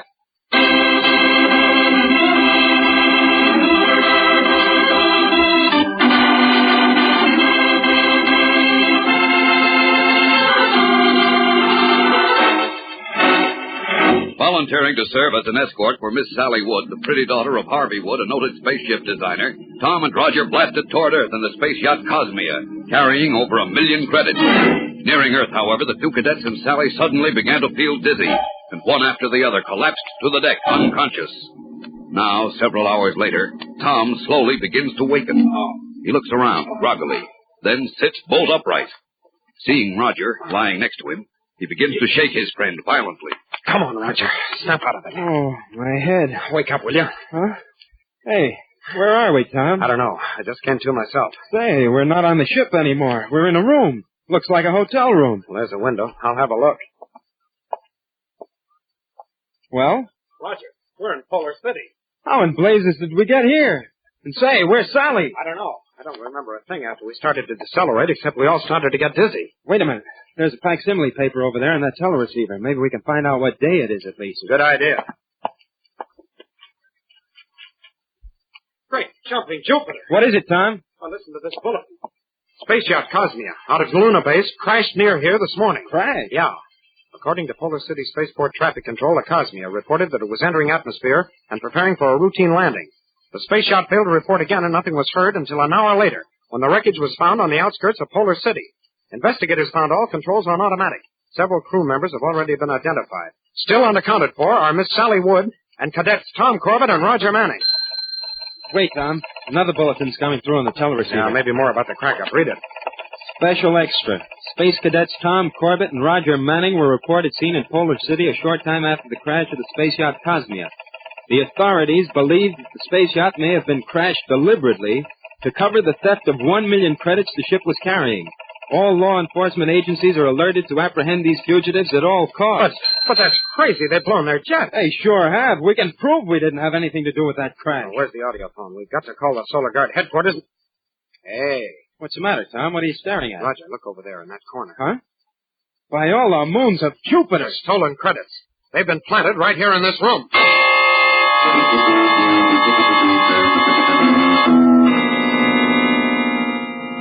It's not all here, Tom. Only a few thousand credits. It's enough to pin the robbery on us, Roger. This money in our possession is just as good as a conviction. I know. We're not only thieves, but murderers. We're in one sweet jam. We must have been gassed on board the Cosmia. Then somebody brought us to this hotel and left the credits here to make us look guilty. Hey, you're not saying that Sally framed us. Well, somebody did. No, I can't believe it was Sally. If she wasn't killed in the crash, she can clear us. She can? Well, look at this. I found it on the floor under one of the suitcases with the money in it. Why, it's a bracelet. Uh-huh, the one Sally was wearing on board the Cosmia. And she was here in this room. Let's face the facts, Roger. That girl framed us and then tipped off the authorities. But why, Tom? It just doesn't make any sense. Never mind that now. We've got to get out of here. Yeah, and then what? We can't turn ourselves into the Solar Guard until we found Sally. She's the only one who can clear us. Well, if you've got any bright ideas, spill them. All I know is if we walk out of this hotel in our Space Cadet uniforms, the first officer we meet would either arrest us or shoot us on sight. Well, it's a cinch we can't walk out of here in our underwear. Well, looks like it's either the frying pan or the fire. So come on, let's try the fire. Right. Take a look first, Roger. Make sure the hall is clear. Don't worry.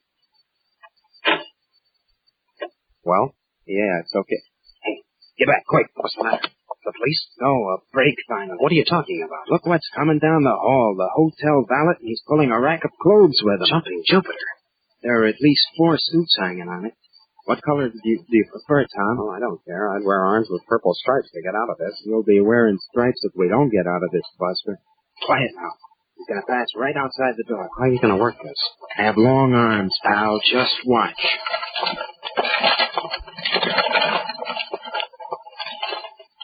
Did you get them? Take a look, Junior. We're a couple of civilians again. Great. Now, come on. Let's get out of this hotel.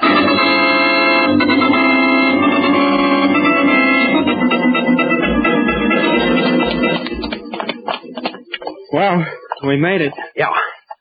I think we're safe now, Roger.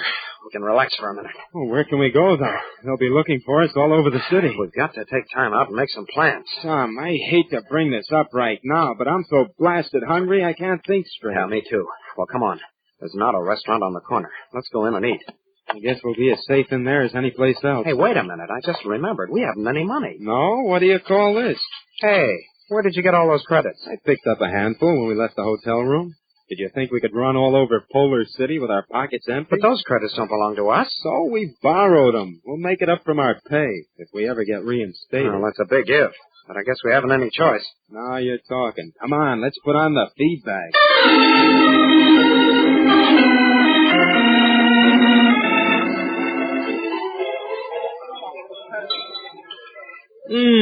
That's what I call a real dinner. Yeah. How about dessert, Roger? Match. Let's see. What's Venusian surprise, I wonder? Try it. Press the button. Okay.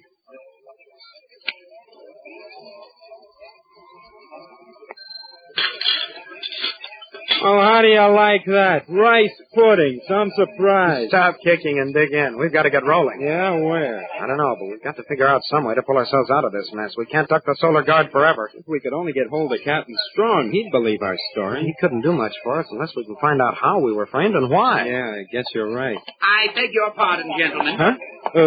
What do you want? I'm the manager of this restaurant. Yes? Are these your credits, gentlemen? Well, let's see. Why, yes, we dropped those in the slot when we ordered dinner number 4. I see. I'm sorry to have disturbed you. Excuse me. Say, what was that all about? Roger, we've been space-happy idiots. Huh? The credits. The manager must have had a list of the serial numbers. In the automatic credit register, we did ours out. Uh-oh, let's get out of here. There they are, officer. Table 8. Come on, Roger. He's brought the Solar Guard. Then get away. We're cut off from the front, Tom. Through this back door. Hurry.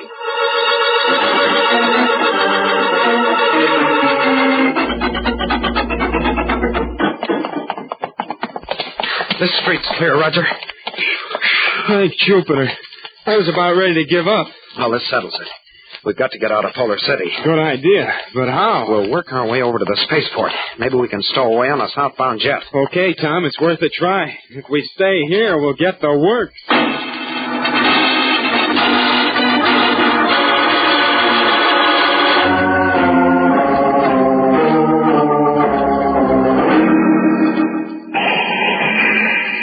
There goes a jet, Tom. I sure wish we were on it. So do I. We've got to watch our step, though. If a guard spots us before we can get aboard one of them, we're lost. There's a ship taxiing down this way now. Maybe that's our answer. Well, I don't know.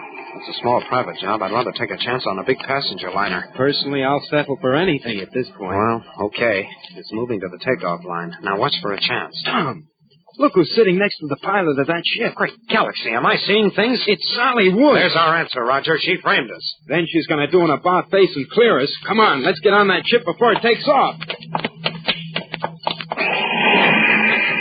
Never mind. Too late to catch her now. There she goes. Yeah, and there goes our only chance to clear ourselves.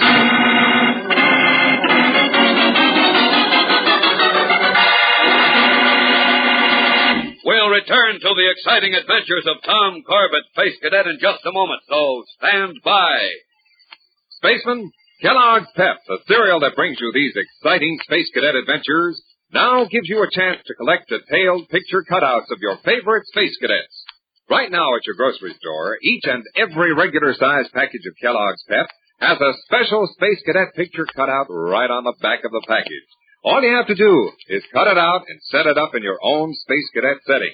You can get a picture of Astro, or Tom Corbett, Roger Manning in a spacesuit, Dr. Joan Dale in the official Space Academy dress uniform. You want to get all 4 Space Cadet picture cutouts, and it's easy to do. Nothing to mail, no box tops to send in. Your picture comes right on the back of every regular-sized package of Kellogg's Pep.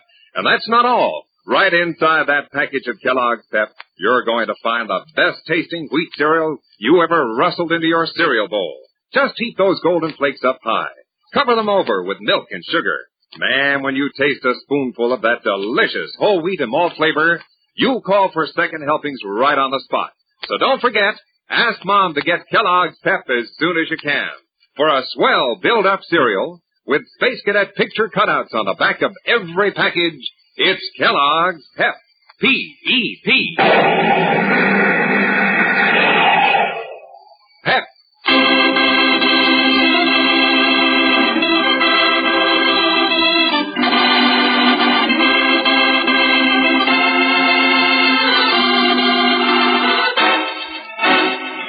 Accused of stealing 1 million credits and hunted by the Solar Guard, Tom and Roger reached the Polar City spaceport only to see Sally Wood take off in a small jet ship for parts unknown.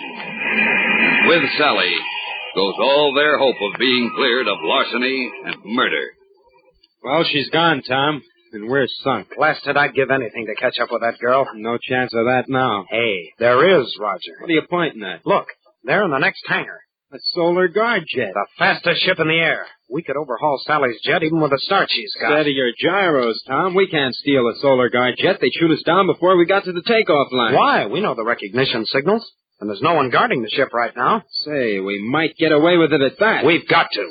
Pile aboard, Roger. We've lost too much time already.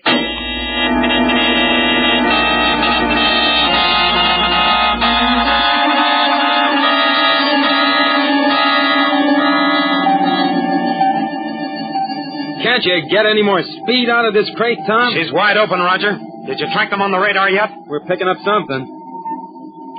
Yeah, it's coming in clear now. It's Sally's ship, all right. What's the range? About 15 miles. We'll catch them then. Better check the forward guns. Where were we when you took the last bearing? Over Central America. I figure they must be heading for somewhere in the vicinity of Amazon City. Hey, Tom, we're overtaking them fast. Right. Stand by. I can see them up ahead. I'm all set. We've got the altitude on them. I'll come in on a glide. We'll be on them before they even know we're here. All right, but level off when we get close range to 1,000 yards. I want to put a blast in their left wing jet. That should force them to land. Okay, you say when. We're in the glide now. We're closing in fast. Watch it now. They're veering to the left. I see them. Are you ready to fire? Another 100 yards. I don't want to miss. Steady now. Okay, level off. Right. Let them have it. How's that for shooting? Bullseye. They're losing altitude. Look, they're going to set down that clearing up ahead. Yeah, I'm with them. There they go. They're landing. Hang on, pal. We're going in ourselves. And let's hope there's room for both of us in that little clearing.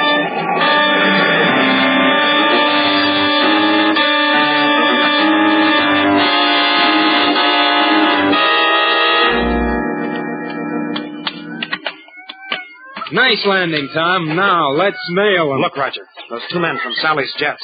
They're escaping into the jungle. Never mind them. Sally's the one we're after. Ah, she must still be in the ship. Come on. Okay, Miss Wood. Come out of there. Tom, Roger. Back here in the cargo compartment.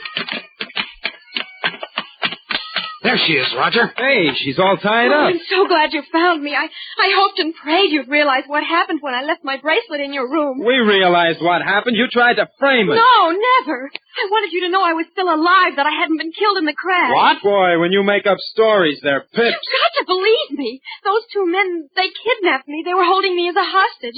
And they tried to pin it on you. That's why they left money behind. Yeah, and why would they be holding you as a hostage? Hostage for what? My father. He's just completed the plans for a new long-range interstellar rocket ship. They want the plans. Please, if you'll just take these ropes off, I'll tell you the whole story. Go ahead, Roger. This is beginning to make sense now. Okay. Hold still, Sally.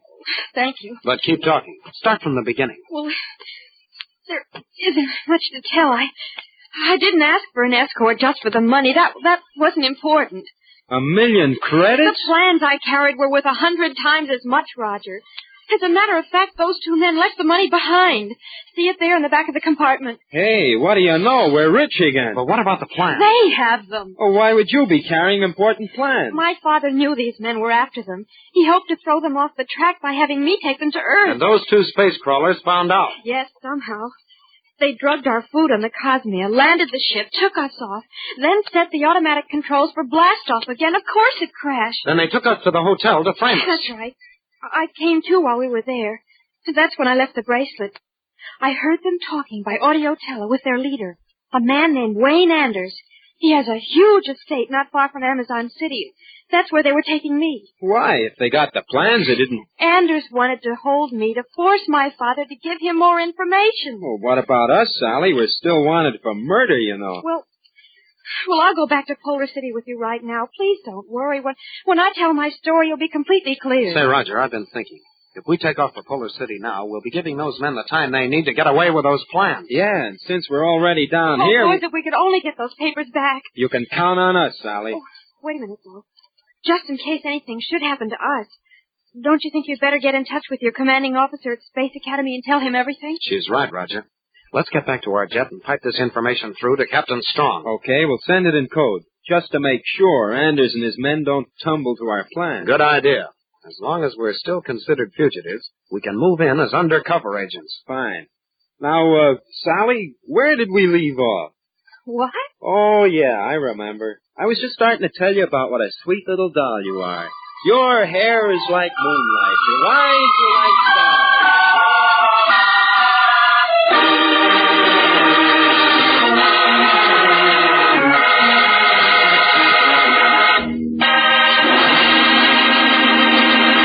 Don't miss the next action-packed adventure with Tom Corbett, Space Cadet, on Thursday, when Tom and Roger begin a search for a murderer, but find themselves hopelessly trapped in the jungle in Part 2 of The Escort of Death.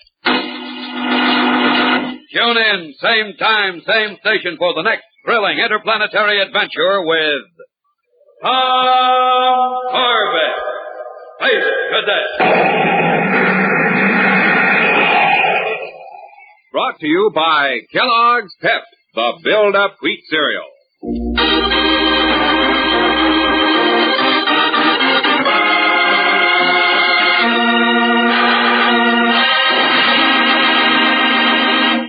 Spaceman, this is Tom Corbett. We can help the thousands of families who lost their homes during the Midwest floods by giving to the Red Cross. Please give what you and your parents can to the Red Cross.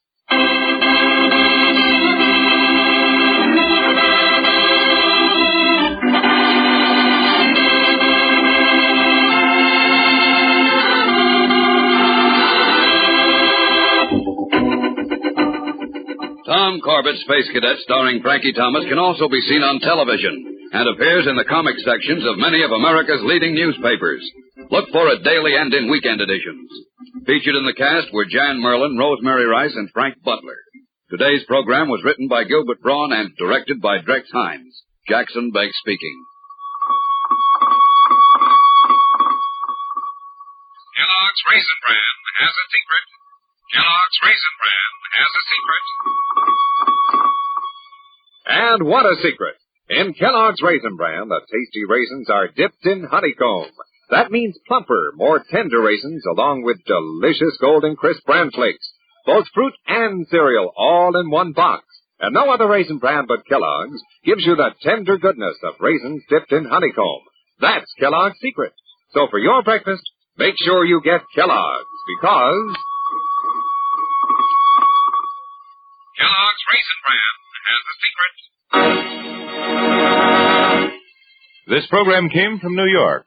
America is sold on ABC, the American Broadcasting.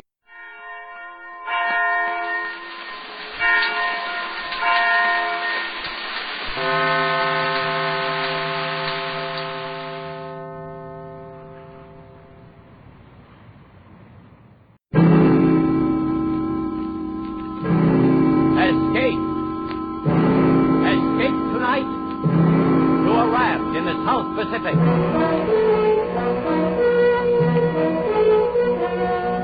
The Columbia Broadcasting System and its affiliated stations presents Escape, produced and directed by William N. Robson. This, the last of the summer series, is The Fourth Man by John Russell.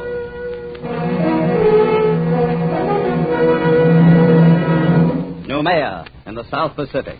To a generation of French criminals, a word to be uttered in the same terrified breath with Devil's Island. The penal colony at Noumea, where the cutthroats, garrotters, and sadists from the dregs of French society were sent to a living death. Tonight we invite you to escape from Noumea in John Russell's The Fourth Man.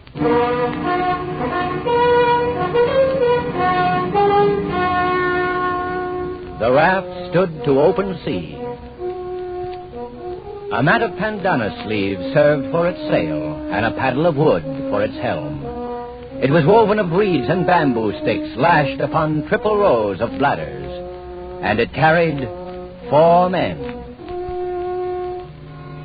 3 of them sat huddled together at the far end. Their bodies were blackened with dried blood, and the hair upon them was long and matted. They wore only the rags of blue convicts' uniforms. On wrist and ankle, they carried their mark, the dark and wrinkled stain of the manacles. There was Dubose, doctor, man of the world, murderer. Friends, the thing is done. And Fenneru, forger, ladies' man, weakling, coward. Yes, we've escaped. And the one known as the Parrot, thief and cutthroat. So far, so good. And by the way of celebration, gentlemen, may I offer you cigarettes? Cigarettes? Oh. Doctor, you're a marvel, a magician. Look at them. White and fresh as though they just came from the package. How did you do it? Oh, every 6 months there are about 75 escapes from Noumea, and not more than one succeeds. Ours would be that one, I knew. So, 3 weeks ago, I bribed the night guard for these very cigarettes, so that we might sit here, my friends, as we are doing, and celebrate. I want a light. A light for the pet. Our doctor's a wonder. He thinks of everything. He gives us cigarettes, matches, and our freedom. Wait till you've got your 2 feet on a pavement again. That'll be the time to sound off about freedom. To wear starched collars again. To stroll with a girl, clean and fresh from her bath, down the Place de la Concorde, the Rue de Rivoli. Suppose we get a storm. It's not the season of storms. Just the same. Suppose we get a storm. Okay, my friend. You must not be so impatient. Remember, we were convicts back there, festering in oblivion. Now we are men raised from the dead. Suppose we get a storm. You've got a gift of speech, Doctor. But where's the ship that was going to meet us here? This is the day, as agreed. It will meet us. The wind will blow us to China if we keep on. We can't lie any closer to shore. There's a government launch at Torreon. And I doubt if the native trackers have given us up. Careful, Parrot. The natives will eat you yet. I've heard about that. Is it true, Doctor, that they'll keep all the runaways they can capture to fatten on? Oh, they prefer the reward still. I doubt if they've entirely lost the habit of cannibalism. Piece by piece, Parrot. First they'll sample you. Then they'll make a stew out of your brains. Oh, they won't miss a thing. Shut up, Finaroo. The filthy brutes. Oh, I almost forgot. We have one of them with us.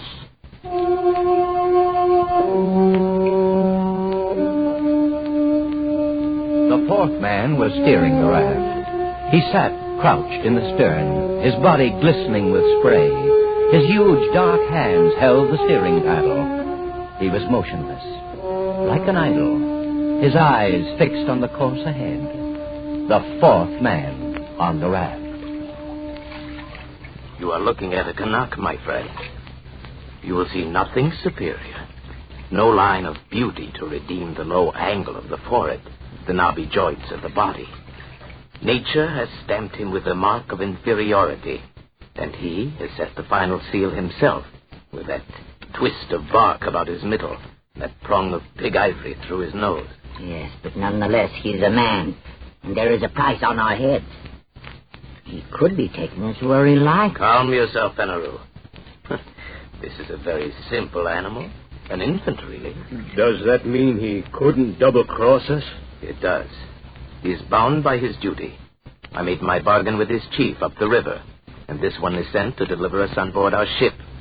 That's the only interest he has in us. And he'll do it? He will. That is the nature of the native. I don't trust him, not for a minute. The brute. The animal. You! It's you I'm talking about. You dirty brute. Save your breath, Parrot. He speaks no language, only a few noises, a few signs. I don't feel right on the same raft with that. Well, burn yourselves up in the sun if you like, but me, I'm going to crawl under a mat and get some sleep. Yes, we should all sleep a little, conserve ourselves. And when we awake, our ship will be here. Our saucy little topsail schooner, a mast standing out against the sky, and we'll be on our way to France. Yes, sleep, my friends.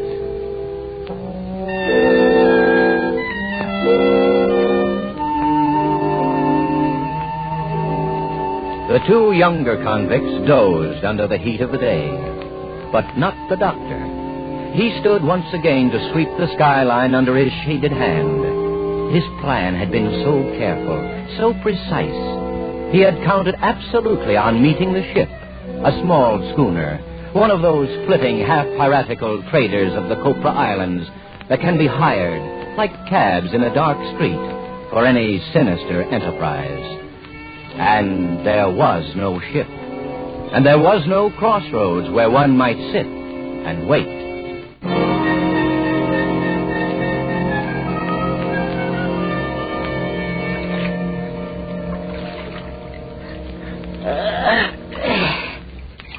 Good morning, Doctor. It's afternoon, Finaroo. Oh, yes, so it is. I slept like a corpse. Hey, where's the ship, Doctor? It was going to be here when we woke up. It will be. Oh, I'm thirsty. I'm dying with thirst. So are we all, Finaroo. Where's the flask? I'm roasted in the sun. You'll just have to roast some more. This crew is put on rations. Oh, what are you talking about? Where's that water? I have it here. So you have. Do you think it's yours? No. It's ours, Parrot. I want a drink, Doctor. Think a little, Parrot. We have to guard our supplies like reasonable men. We don't know how long we may be floating here. Oh, so that's how you talk now. You don't know how long. But you were sure enough when we started. I am still sure. The ship will come. She cannot stay for us in one spot. She'll be cruising to and fro until she intercepts us. And We must wait. That's good. Wait. And in the meantime, what? Fry here in this heat, our tongues hanging out, while you deal us out water drop by drop? Perhaps. No. A man doesn't live who can feed me with a spoon. Unless you would die very speedily, we must guard our water. We can only do our best with what we have. All right, Doctor. Do your best. Give me a drink. You may have your share, of course. But be warned. When it's gone, don't come to us, to Fenero and me. Yes, what's fair is fair. My drink. Very well. Oh, a thimbleful. 1 thimble. This way we should have enough for 3 days, maybe more, with equal shares among the 3 of us. That's right. There are only 3 of us. You were thinking of him, Fenero, of our pilot? He looks somewhat like us, doesn't he? But his body has never known clothes. His feet, shoes. His heart has never known the swelling that comes with feelings of love or beauty. His mind has never known a single thought. Look at us 3, gentlemen. You, Fenero, a forger. You, Parrot, a thief. And I, Dr. Dubose, of Paris and Marseille, a murderer. And yet, we are civilized men, and this is a savage animal. And our provisions are for civilized men only.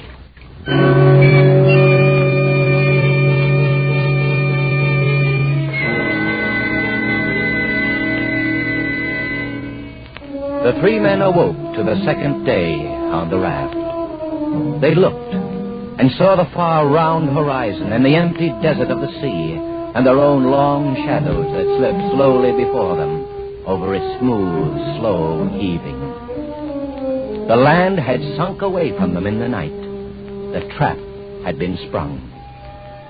As the savage sun kindled upon them with the power of a burning glass, a calm fell, an absolute calm.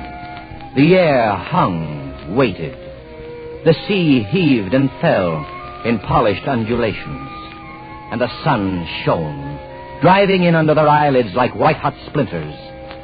They crawled to the shelter of their mats, gasping, shriveling. And the water, the world of water, was slack and thick as oil. Oh, how lonely it is. Dr. DeVos. Yes, Parrot? Look around you. What do you mean?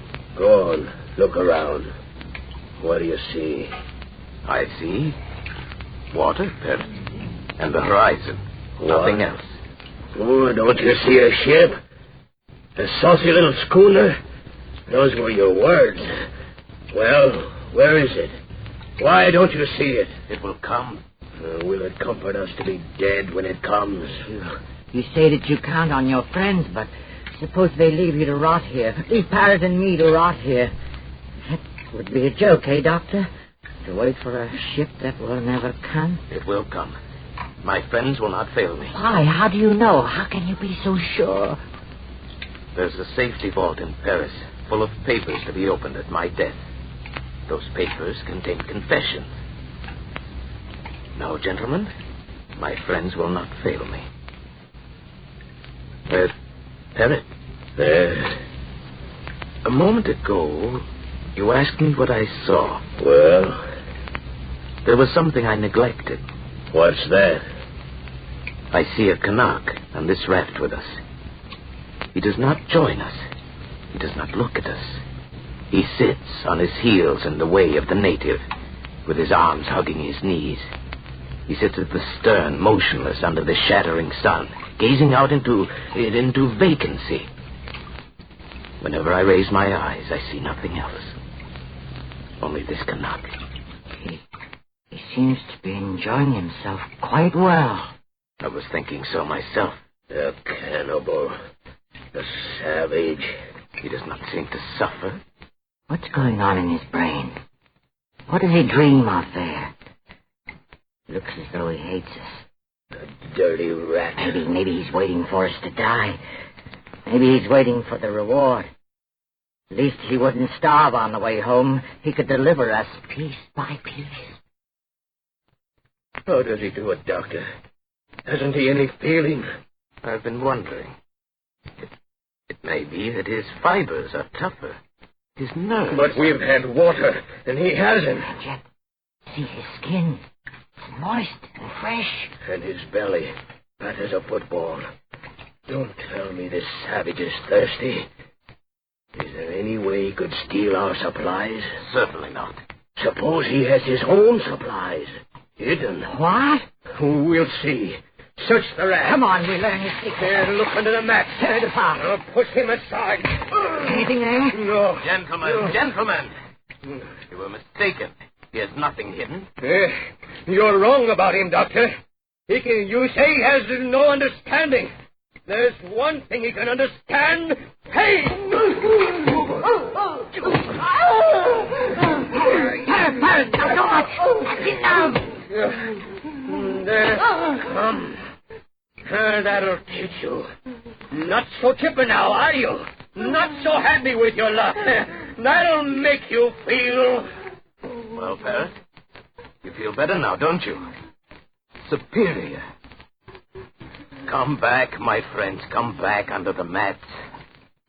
The glare of the sun is not so bad there. Oh, idiots. What's the matter with our parrot now? Idiots.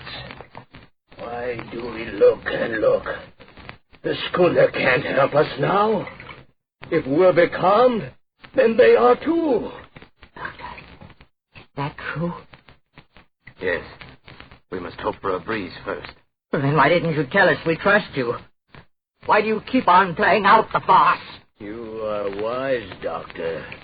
You are very wise. Put down the knife, Barrett. You know things we don't, and you keep them to yourself. All right. But be careful. If you think you use your wisdom to get the best of us, be careful, Doctor. Because I still have the knife.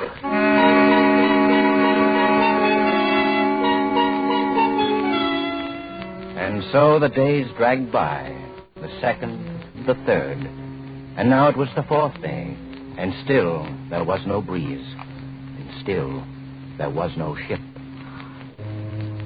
Oh, Doctor. Yes? What do you stare at? At him. At him, the native. The Canuck. Why? Look at him. And look at us. We are dying. Our powers are ebbing. And him? Naked, wild, brutish. He has yet to give the slightest sign of complaint or weakness. Doctor, is this a man or a fiend? A man. It is a man. A miracle. It is a man, and a very poor and wretched example of a man. Why, you'll find no lower type anywhere. Look at his cranial angle, the high ears, the heavy bones of his skull. Why, he's scarcely above an ape. And what? He has a secret. A secret? We see him. Every move he makes, every minute. What chance has he for a secret? Absurd. Here are we three, children of the century, products of civilization. And here is this savage who belongs before the Stone Age. Is he to win this struggle? Absurd. What kind of secret? I can't say.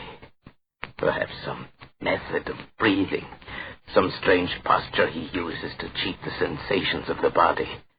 Such things are known among primitive peoples. Known and jealously guarded, like the properties of certain drugs, the uses of hypnotism. Who knows? We can know. We can find out. Would you ask him? Useless. He will not tell. Why should he? We scorn him. We give him no share with us. We abuse him. And so he falls back upon his own expedients. They are the means by which he has survived from the depth of time, by which he may yet survive when all our wisdom is dust.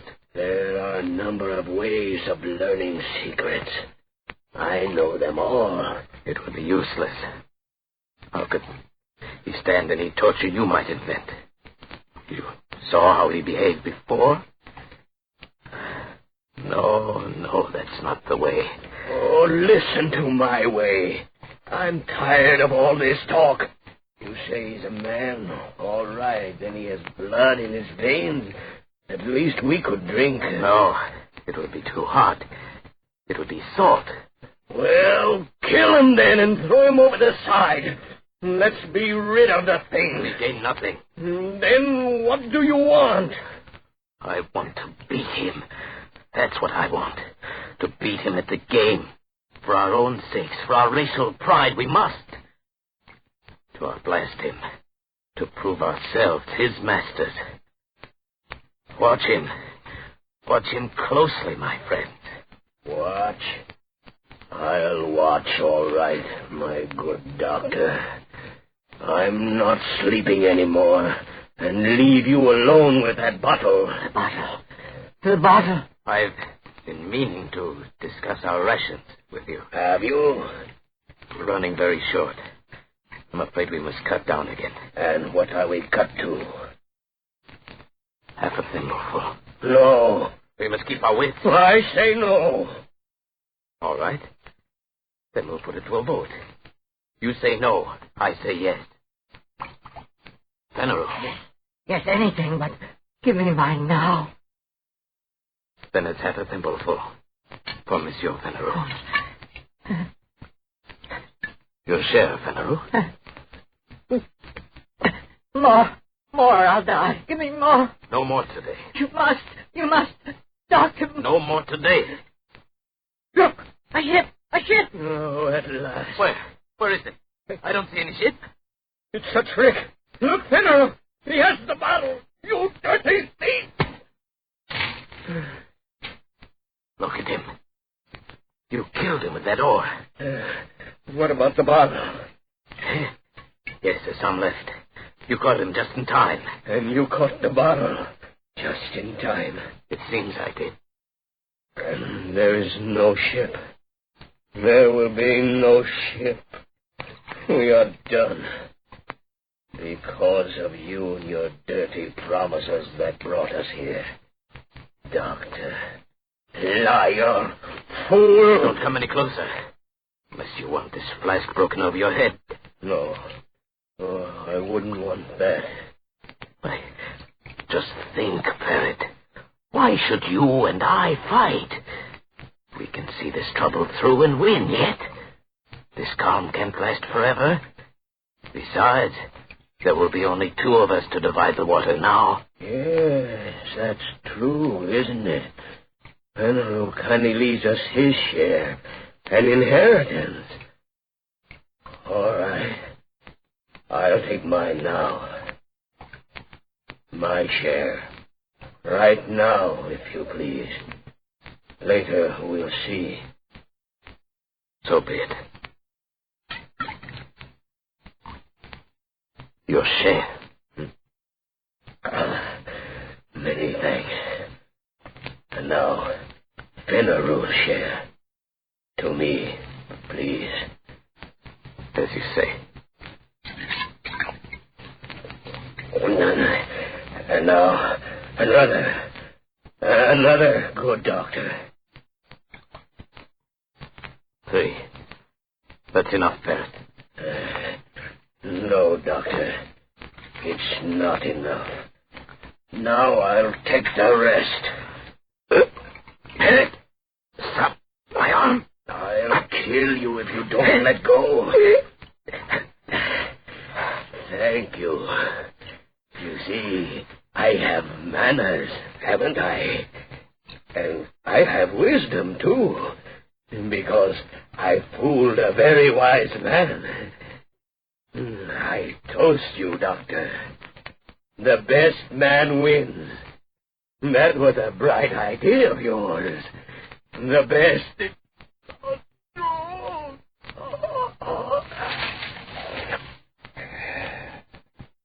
So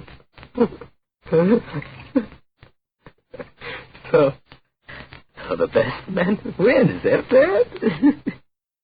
You forgot I'm a doctor, didn't you? You forgot that a man cannot go without water for 4 days, then drink his fill and live through it, huh? Go on, Parrot. Gasp out your worthless life. While I laugh. The best man always wins, Parrot. The best man. So, best man wins, yes, Doctor. You forgot my knife, didn't you? Forgot me, lying at your feet. Gave me up for dead, didn't you? But now, it is I, Peril, who will outlast the two of you. Yes, my good doctor. The best man always wins. Peril, you fool. The water, it's running out. Hey.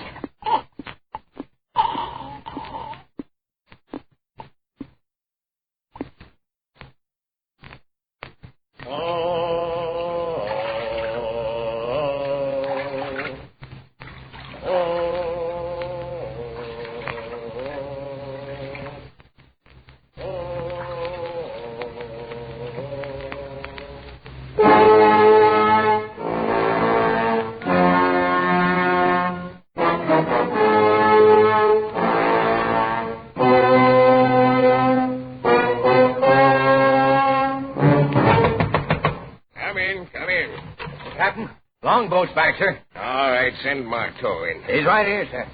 Bad luck, sir. The raft was here all the time, not 10 miles away from us. Ah, that calm. Well, where are they, the passengers? Oh, we're too late. They're all dead.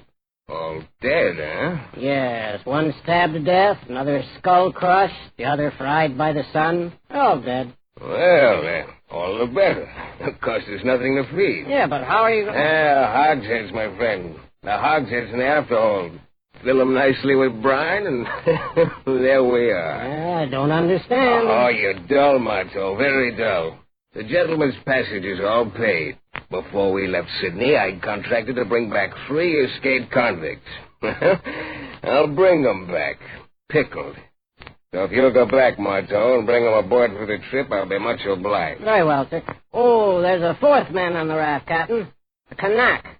Still alive. What do we do with him? A Canuck? No word in my contract about any Canuck. Leave him there. He's only a savage. And so Dr. Dubose and Fennereau and the parrot went aboard for the long trip to their beloved Paris, their bodies pitching and rolling gently in the huge vats of brine. On the raft, the 4th man raised his head slightly as a wind freshened from the west. He watched until the schooner turned, shaping away for Australia, and disappeared over the rim of the horizon. Then he spread his sailor bandana sleeves and headed his raft eastward, back toward New Caledonia, back toward home. Feeling somewhat dry after his exertion, the native plucked a hollow reed at random from the rushes on his raft. Slowly, lazily, he stretched himself at full length in his accustomed place at the stern. He thrust the reed down deep into one of the bladders underneath the raft, and slowly drank his fill of sweet water.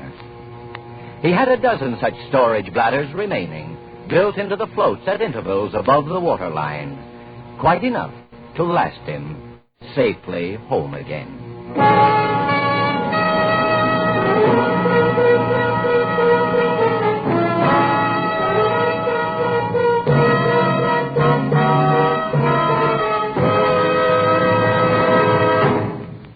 Escape is produced and directed by William N. Robson. The 4th Man by John Russell was adapted for radio by Irving Rabeck, with Paul Frees as Dr. Dubose, Joe Kearns as Fennereau, and Nestor Paiva as Parrot. Bill Johnstone narrated. The special musical score was conceived and conducted by Cy Fewer. Escape has been presented by the Columbia Broadcasting System and its affiliated stations. Be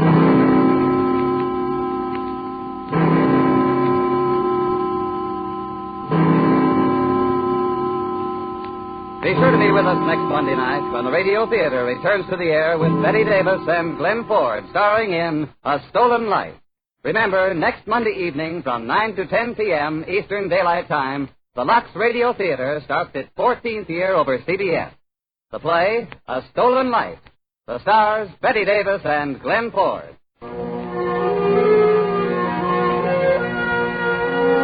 This is CBS, the Columbia Broadcasting System.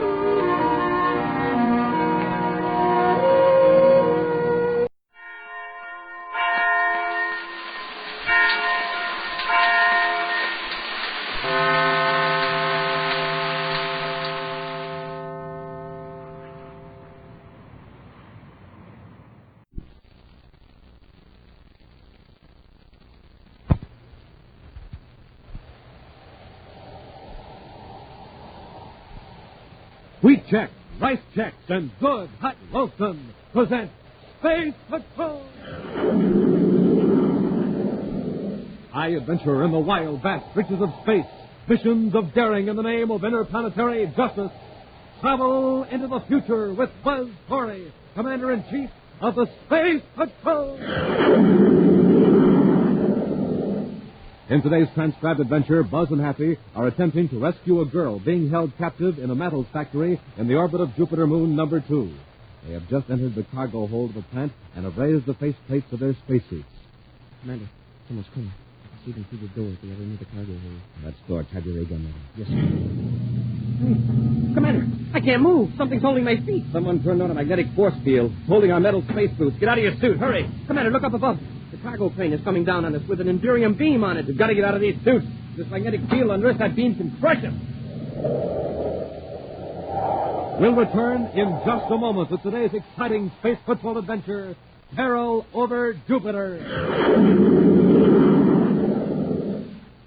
Gang, if ever there was a time to act, this is it. Yes, this is the day to send for that wonderful new Space Patrol microscope kit Buzz Corey's offering. This is the day because today is the last time we can make this offer. Now, just think. You get the official microscope of the Space Patrol. A microscope that magnifies objects 15 times natural size. A microscope small enough to put in your pocket, yet so powerful it shows you the living creatures in a drop of water. Strong, all-plastic body, 2 glass lenses, has removable lens tube. You can take it right from the microscope and use it alone to examine things like the bark on trees or the fungus on damp walls. And with this super microscope, you get 4 slides. Say you want to look at a blade of grass. Put it between 2 of the slides, slip them under the microscope, look at the lens tube, and there it is, a blade of grass 15 times actual size. You see details that amaze you, thrill you, mystify you. But wait, in addition to the microscope and the 4 slides, you also get a special slide with an atomic particle on it that glows and glows and glows in the dark. So remember, gang, now's the time to act. Now, today, this very morning, is the time to send for your Space Patrol microscope kit. Because today is the last time we can make this thrilling offer. Just buy a box of Rice Chex or Wheat Chex. Then, with your name and address, send 25 cents in coin and a Rice Chex or Wheat Chex box top to Space Patrol, Box 686, St. Louis, Missouri. Don't forget your 25 cents. That's Space Patrol, Box 686, St. Louis, Missouri. And now, today's Space Patrol adventure, Peril over Jupiter. After completing a mission on Neptune, Commander Corey and Cadet Happy have returned to the man-made planet Terra. Now, in his central office at Space Patrol headquarters, Commander Corey is efficiently clearing up routine business that's accumulated during his absence. He looks up as Happy turns from the communications panel, a troubled frown on his face. What is it, Happy? I hate to disturb you, sir, but it sounds pretty urgent. It's a woman named Carla Markham. She says her life is being threatened. Major Gray put her through to my office. It must be urgent. I'll talk to her. Yes, sir. This is Commander Corey. May I help you? Commander, this is Carla Markham. My father was Richard Markham. Markham, the metals expert? Yes. I remember your father quite well, Miss Markham. Now tell me, what's this about your life being threatened? To tell the truth, Commander, it hasn't actually been threatened yet. But I expect Oh, by whom? By two men named Nelson Sprague and Duke George. For 2 years they've been getting money from me under false pretenses. Quite a lot of them. How, Miss Markham? When my father passed away, I took charge of the metal processing space plant in the orbit of Jupiter moon number 2. Yes, I know the one you mean. In about a month, Sprague and George showed up with some documents indicating that my father owed them quite a large sum of money. And the documents were forged? Yes, but I didn't find that out until a few weeks ago. And I refused to pay them any more money. They became quite angry and abusive. Can you prove those documents are forgeries, Miss Markham? Unfortunately, I can't. That's why I didn't go to space to immediately. Also, I'm afraid they could wreck the business. It took my father 20 years to build up unless I keep paying them. Forgery and extortion. And they've also threatened your life? Hint that I might meet with a serious accident if I cause them any trouble. Miss Markham, where are you now? I'm at the Hotel Terra. Do you have those documents from Sprague and Dort? Yes, I do. Can you be at my office this afternoon at 1500 hours? Yes, Commander. Well, bring all the evidence you have. Goodbye, Miss Markham. Goodbye, Commander. Thank you. Happy. Yes, sir? Check with Major Roberts and see if we have anything in the files on Nelson, Sprague, and Duke Dort. Right, Commander. Well, meanwhile, I'll contact Jupiter headquarters and have them space us any information on the matter.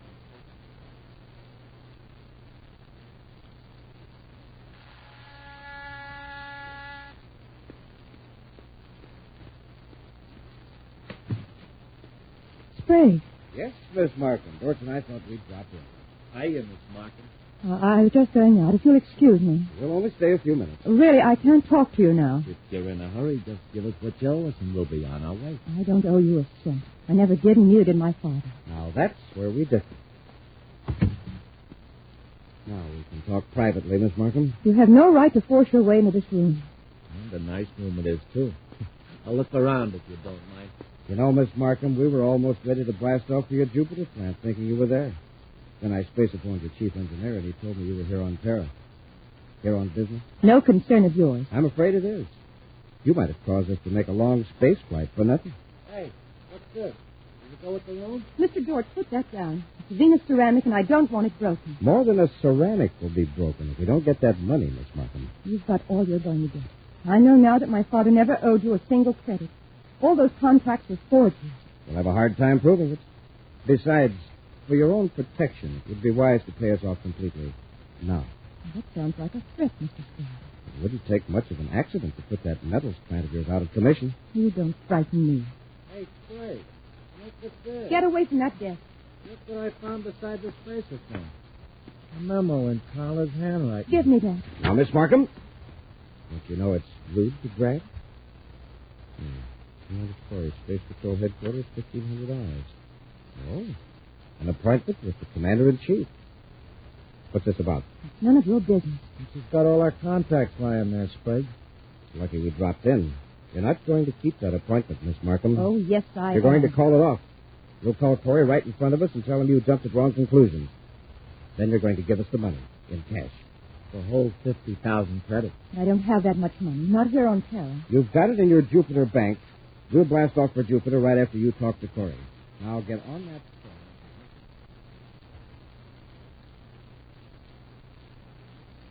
I don't understand, Miss Markham. This morning you seemed very upset. I know. I was very foolish. Everything's all straightened out. And you're in no danger? Oh, not in the least. I'm sorry it bothered you, but it's just that I've been working hard, and I imagine a lot of things just went through. So it seems silly. How about those two men? Miss Markham, can you hear me? What about those two men? I was all wrong about them. They've canceled the agreement. I heard from my attorney on Jupiter by spacecraft. I see. And as I told you this morning, Commander, I'm leaving for Jupiter this afternoon. I hope you'll forgive me for being such a bother. Of course, Miss Markham. Thanks for calling. Goodbye, Commander. Did that happen? Yes, sir. Well, that means there's no appointment at 1500. We can get much more work done. This morning she seemed to be sure that she was in danger. And now everything's fine. Well, I guess some women are like that, sir. And perhaps the Carla Market has done a pretty good job in operating her father's space plant. That calls for level-headed thinking. Like she said, the strain and Yes, all. but wait. This morning she told me she was planning on staying on Terra for 3 days. Just now she said, as I told you this morning, I'm leaving for Jupiter this afternoon. Yeah, that's right. That inconsistency might have been on purpose, maybe. Why? Perhaps she was forced to make that call just now. By Sprague or Dort? Yes. I have to watch what she said so they wouldn't get suspicious, but I would. Could be, I suppose. The more I think of it, the less likely it is that Carla Markham would accidentally misquote us. Then, in effect, she's telling you, don't believe anything I'm saying right now. Exactly. Remember that pause? Uh-huh. And I thought I heard a click. She was getting instructions, no doubt. Get an official surface car, Happy. We'll rush over to the Hotel Terra and check. Yes, sir. While you're inside the hotel, I'll stay in the car and...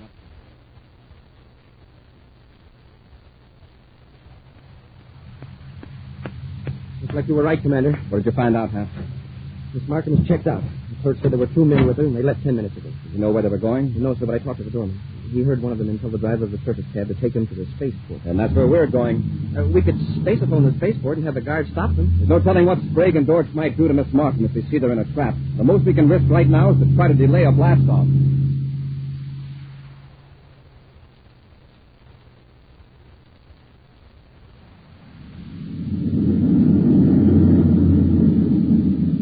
Pretty nice little cruiser you've got here, Miss Markham. I wouldn't mind having it. Don't worry, Sprague. You will. Dorch, Miss Markham doesn't think that's funny. You're thinking of stealing a ship. Just remember that it can be easily traced. Oh, it won't be stolen. I'll rig up a nice legal-looking transfer of ownership. Dorch, check the rear view scope, see if we're being followed. I've been watching it. We're clear. Good. We'll go to her space plant and have her write us a check. We'll take care of the 2 engineers and fix all your communications equipment so you can't call for help while we're in Jupiter City. If we get the money, you'll see that you're rescued. If we don't, well, we'll find a way to wreck your plant.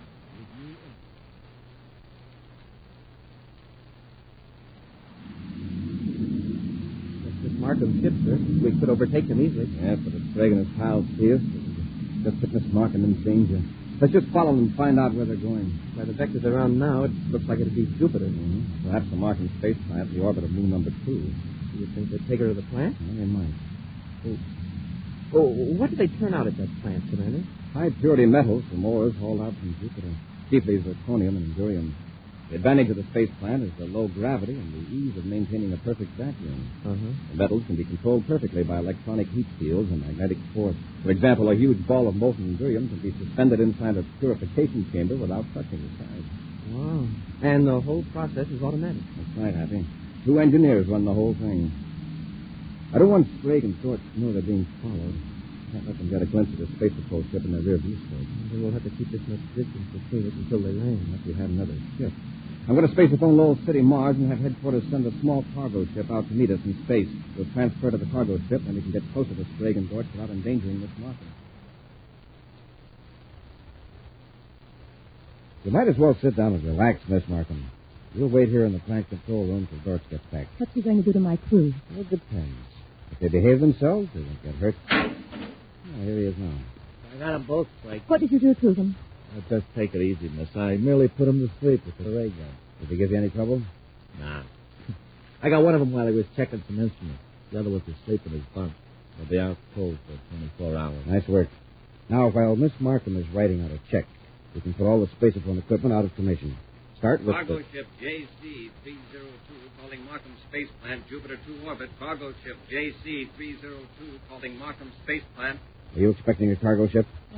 The supply ship bringing food for the crew. I thought you said it wasn't due for 2 days. Sometimes it comes early. Cargo ship JC-302 calling Markham Space Plant. You better do something, Sprague. Carlin, what's your chief engineer's name? Quickly.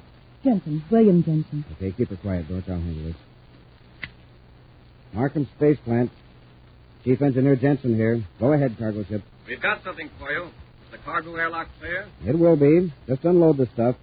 We'll take care of it later. We've got our hands full right now. All right, Jensen, we can handle it. Cargo ship out.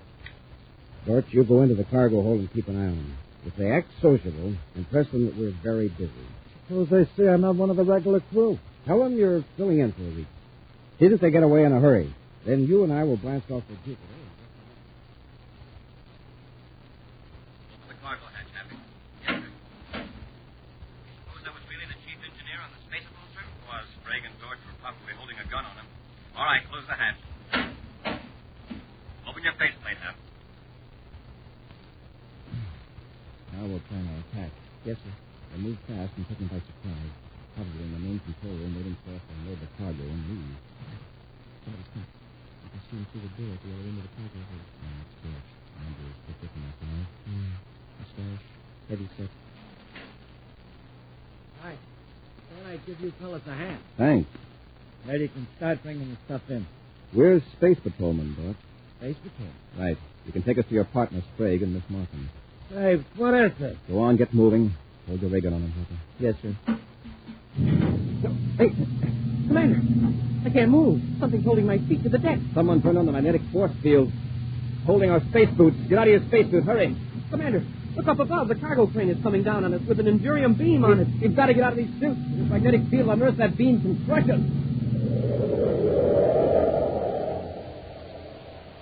We'll return to Space Patrol in just a moment. Say, gang, how's your morning takeoff? Are you blasting off with your jets really roaring? Are you riding your bike like Buzz Corey rides his rocket? I mean with your speedometer smoking like a volcano on Venus. In other words, Space Patrollers, are you supercharged in the morning? Well, here's the way Commander Corey gets supercharged. He tucks away a power breakfast with Rice Chex or Wheat Chex, the super cereals. Try Rice Chex today. What'll you say?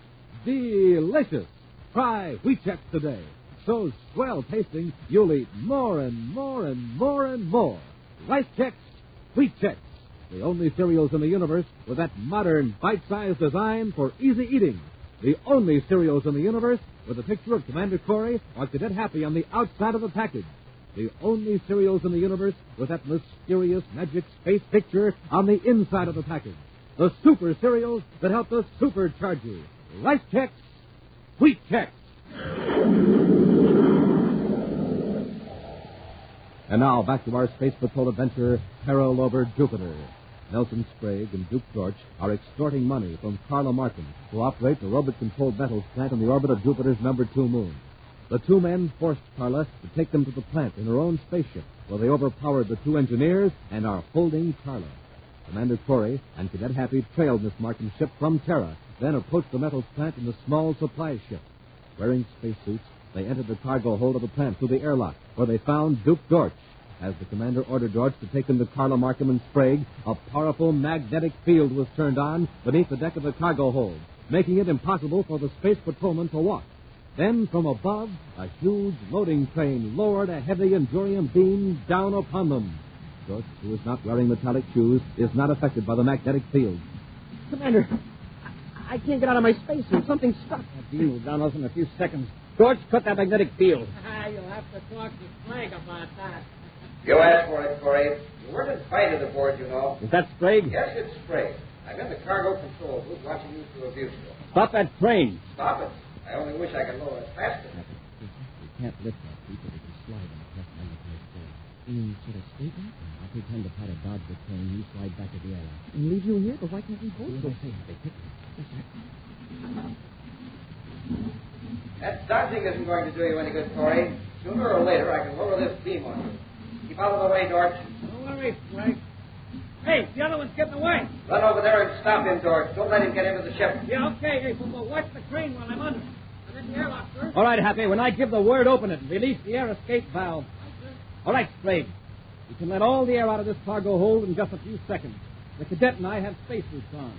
We can close our face plates and we'll be safe. But your partner will be in a bad way. Don't let him do it, Sprague. Stop him. Get away from that airlock. Then turn off that magnetic field and stop the train. Do what he says, Sprague. Please. All right. Now, Sprague, come down here to the cargo hold and bring Miss Markham with you. Supposing you come up and get me. All right. And remember, we've got your pal Dortch here. You remember, I've got Carla Markham. Come on, Happy. Keep your ray gun on Dortch. Yes, sir. Go on, Dortch.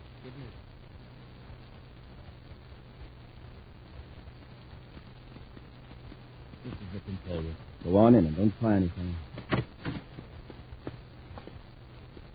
Welcome aboard, Commander. Commander, I tried to make him stop the train. Yes, I was forced to tie her up. Untie her. Are you hurt, Miss Markham? No, I'm all right, but my 2 engineers. What have you done to them, Sprague? I was just about to tell you, You put Commander. them in the electronic furnace. What? Now, Commander, there's no need to be alarmed. The temperature isn't very high in there. Yet. But if I were to turn this dial, it'll be hot enough in that furnace to melt Endurium in just a few seconds. Sprague, get away from that instrument. I'll come a step nearer, Commander. And even if you shoot me with that ray gun, I still have time to spin this dial. And he'd do it, Commander. He really would. I don't doubt it. So that puts me in quite a strategic position, Commander. Unless, of course, you want to sacrifice those 2 engineers. I suppose you want a chance to get away, is that it? A little more than that. Miss Markham has some money in the Jupiter City Bank that I could use quite nicely. Torch and I are going after it. After Miss Markham writes it. Check. I'll write it. Just don't hurt those men. Torch, collect their weapons. Give me a gun, Happy. There's nothing we can do now. No, there's nothing you will be able to do. Torch and I are going to smash up all the spacephone equipment in this plant, including those in your spacesuits. Then we'll take your cargo ship and cut it loose in space. Here, Dorch, you guard them while I smash up the spacephones. The sooner we blast off the two... Certainly did a thorough job of wrecking the communications equipment. I'll see. Nothing but junk. But maybe there's a small transmitter somewhere that they overlooked. Well, let's check with this Markham. Where'd you go? She's trying to revive those two engineers. We sure had a close call. One twist of Sprague's wrist, and that had been part of a batch of molten endurium. Here's Carla now. Any luck, Commander? No, we really smashed the equipment. How are the engineers? I'm afraid we just have to wait till the ray gun effect wears off. We could revive them. Might be able to assemble a makeshift transmitter out of some of this junk. Well, maybe there's a small set we've overlooked. I'm afraid they got every one, Commander. We'll have to see what we can do about rebuilding one ourselves. Where are the spacephone parts, Miss Martin? There might be some in that cabinet. All right, Happy, let's get busy.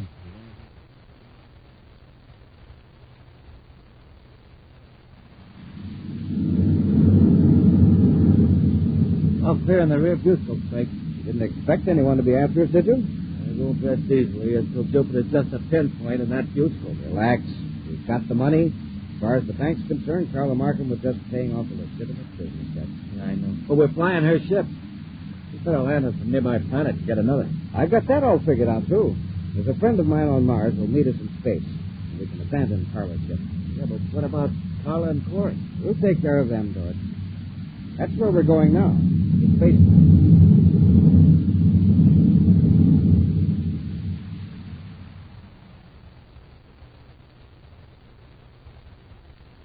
How are you coming, Commander? Oh, we're about ready to make a test, Carla. If the spacephone works, we'll have help here inside of an hour. Yeah, then we can go after Sprague and Dorch. Connect us wire, Happen. We'll be ready. Yes, sir. Commander, isn't there a spaceship out there? Where that glint is? Yes. Seems to be coming toward us. Hurry with that connection, Happen. It's all ready, sir. Maybe we can contact that ship. If it's Sprague and Dorch, we won't want to. Now, let's see if the set works. Yeah. The meters check, sir. Here goes. Attention, all Space Patrol units in Jupiter sector. Emergency message. This is Commander Corey aboard Markham Space Plant in Jupiter 2 orbit. Commander Corey aboard Markham Space Plant in Jupiter 2 orbit. Units in this region will proceed at once to the plant. Watch for stolen private cruiser JP450, possibly between Jupiter and this location. They got a spacephone. We got to stop them quick. Yeah, but how? We'll wreck the space plant. This ship isn't armed. We can wreck it with our rocket blast. We'll come in with our nose rocket flashing. How do you know what part of the plant they're in? We'll destroy the air supply unit. That'll fix them wherever they are. All right, Dorch. Cut in those forward rockets.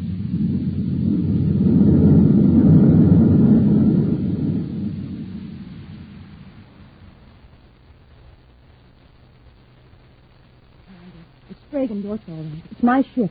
Crazy fools. They're heading right toward the plant without cutting speed.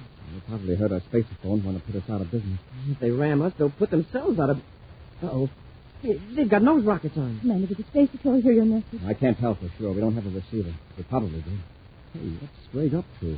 He's not heading for an airlock. Then why doesn't he cut his rear rockets? He's burning fuel at both ends. Trying to wreck the plant. He'll do it, too. Air unit. He's going to wreck the air supply. Quick, Happy. Close that compartment door. We've got to seal this room off from the rest of the plant. Yes, sir. Secure, sir.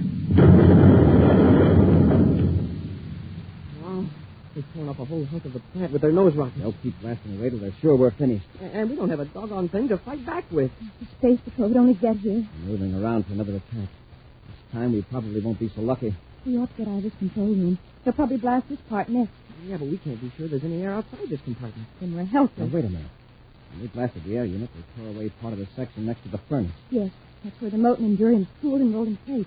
The metal's forced from the furnace through those pipes. Carla, is this the dial that turns the furnace on? Yes. Is there endurium in the furnace? Several tons of it. Why? Well, let's heat it up. We'll give Sprague and Dorch something to...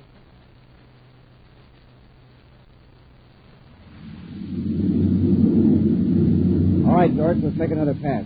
This time we'll hit the control section. Well, let's not get too close this time. Suppose something explodes. Sprague, this is Corey. Cut your rockets. Don't waste time with an argument because we don't have a receiver. If If you try to do any more damage, we'll blast you to bits. Listen to that, George. Who does he think he's kidding? Hey, look, they're firing at us. Hey, what are they using? I missed you on purpose that time, Sprague. We've got tons of molten endurium in the furnace. We can keep pouring it at you. George, cut in the forward rockets. We'll get him quick. Hey, listen, that molten endurium can tear right through our ship. Do what I tell you. But they've hit us. They're tearing us apart. Cut rockets. George, you hear me? Cut rockets. That was close, Sprague. Oh, look at the instruments. Our power's gone. They've knocked out our power. Sprague, this is Corey. Your ship looks pretty badly damaged. Give yourself in the control cabin to prevent loss of air. Right. We are losing air. Seal that compartment door quick. Just keep calm, Sprague. I've got good news for you and Dorch. We've just sighted a Space Patrol squadron headed this way. Corey out. George, did you seal that door? I sealed it, Sprague. And before the Space Patrol gets here, there's just one thing I want to get off my chest. Yes, what is it? Just oh. You and your big ideas.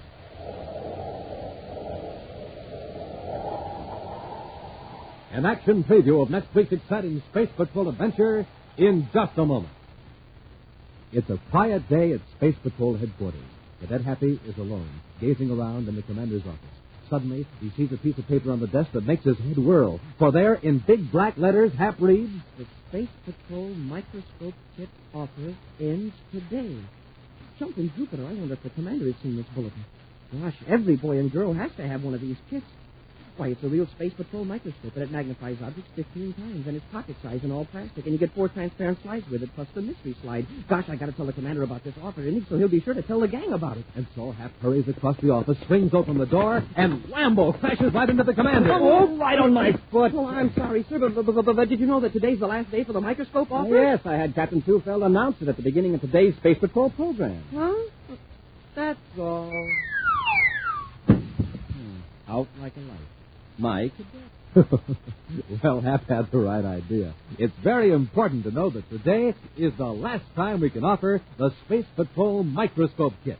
So hurry and send for it now. Just buy a box of rice checks or wheat checks. Then with your name and address, send 25 cents in coin and a rice checks or wheat checks box top to Space Patrol, Box 686, St. Louis, Missouri. This offer good only in the USA and may be withdrawn at any time. That's Space Patrol, Box 686, St. Louis, Missouri.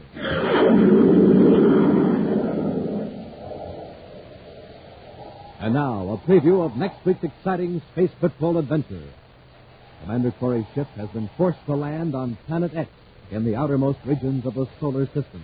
Realizing that Prince Baccarati's powerful magnetic beam makes it impossible for them to control their spaceship, Buzz and Happy have stepped out into a mist-covered valley. Well, the question now is, where do we go from here? Head north, Happy, toward Baccarati's castle. What's that? I don't know. Whatever it is, I don't like the sound. Commander, look! It's a gigantic lizard. It's a dinosaur, Happy, and it's coming toward us. Get back to the ship. Hurry, Happy. It's gaining on us. What a monster. Quick, into the ship and secure the airlock. Hey, he's trying to get in. He's flying at the ship's hull. He's got to do something, Happy. He's big enough to crush this ship like an eggshell. Be sure to join us next week for the menace of Planet X, when wheat checks, rice checks, and good hot Wilson again present Space Patrol.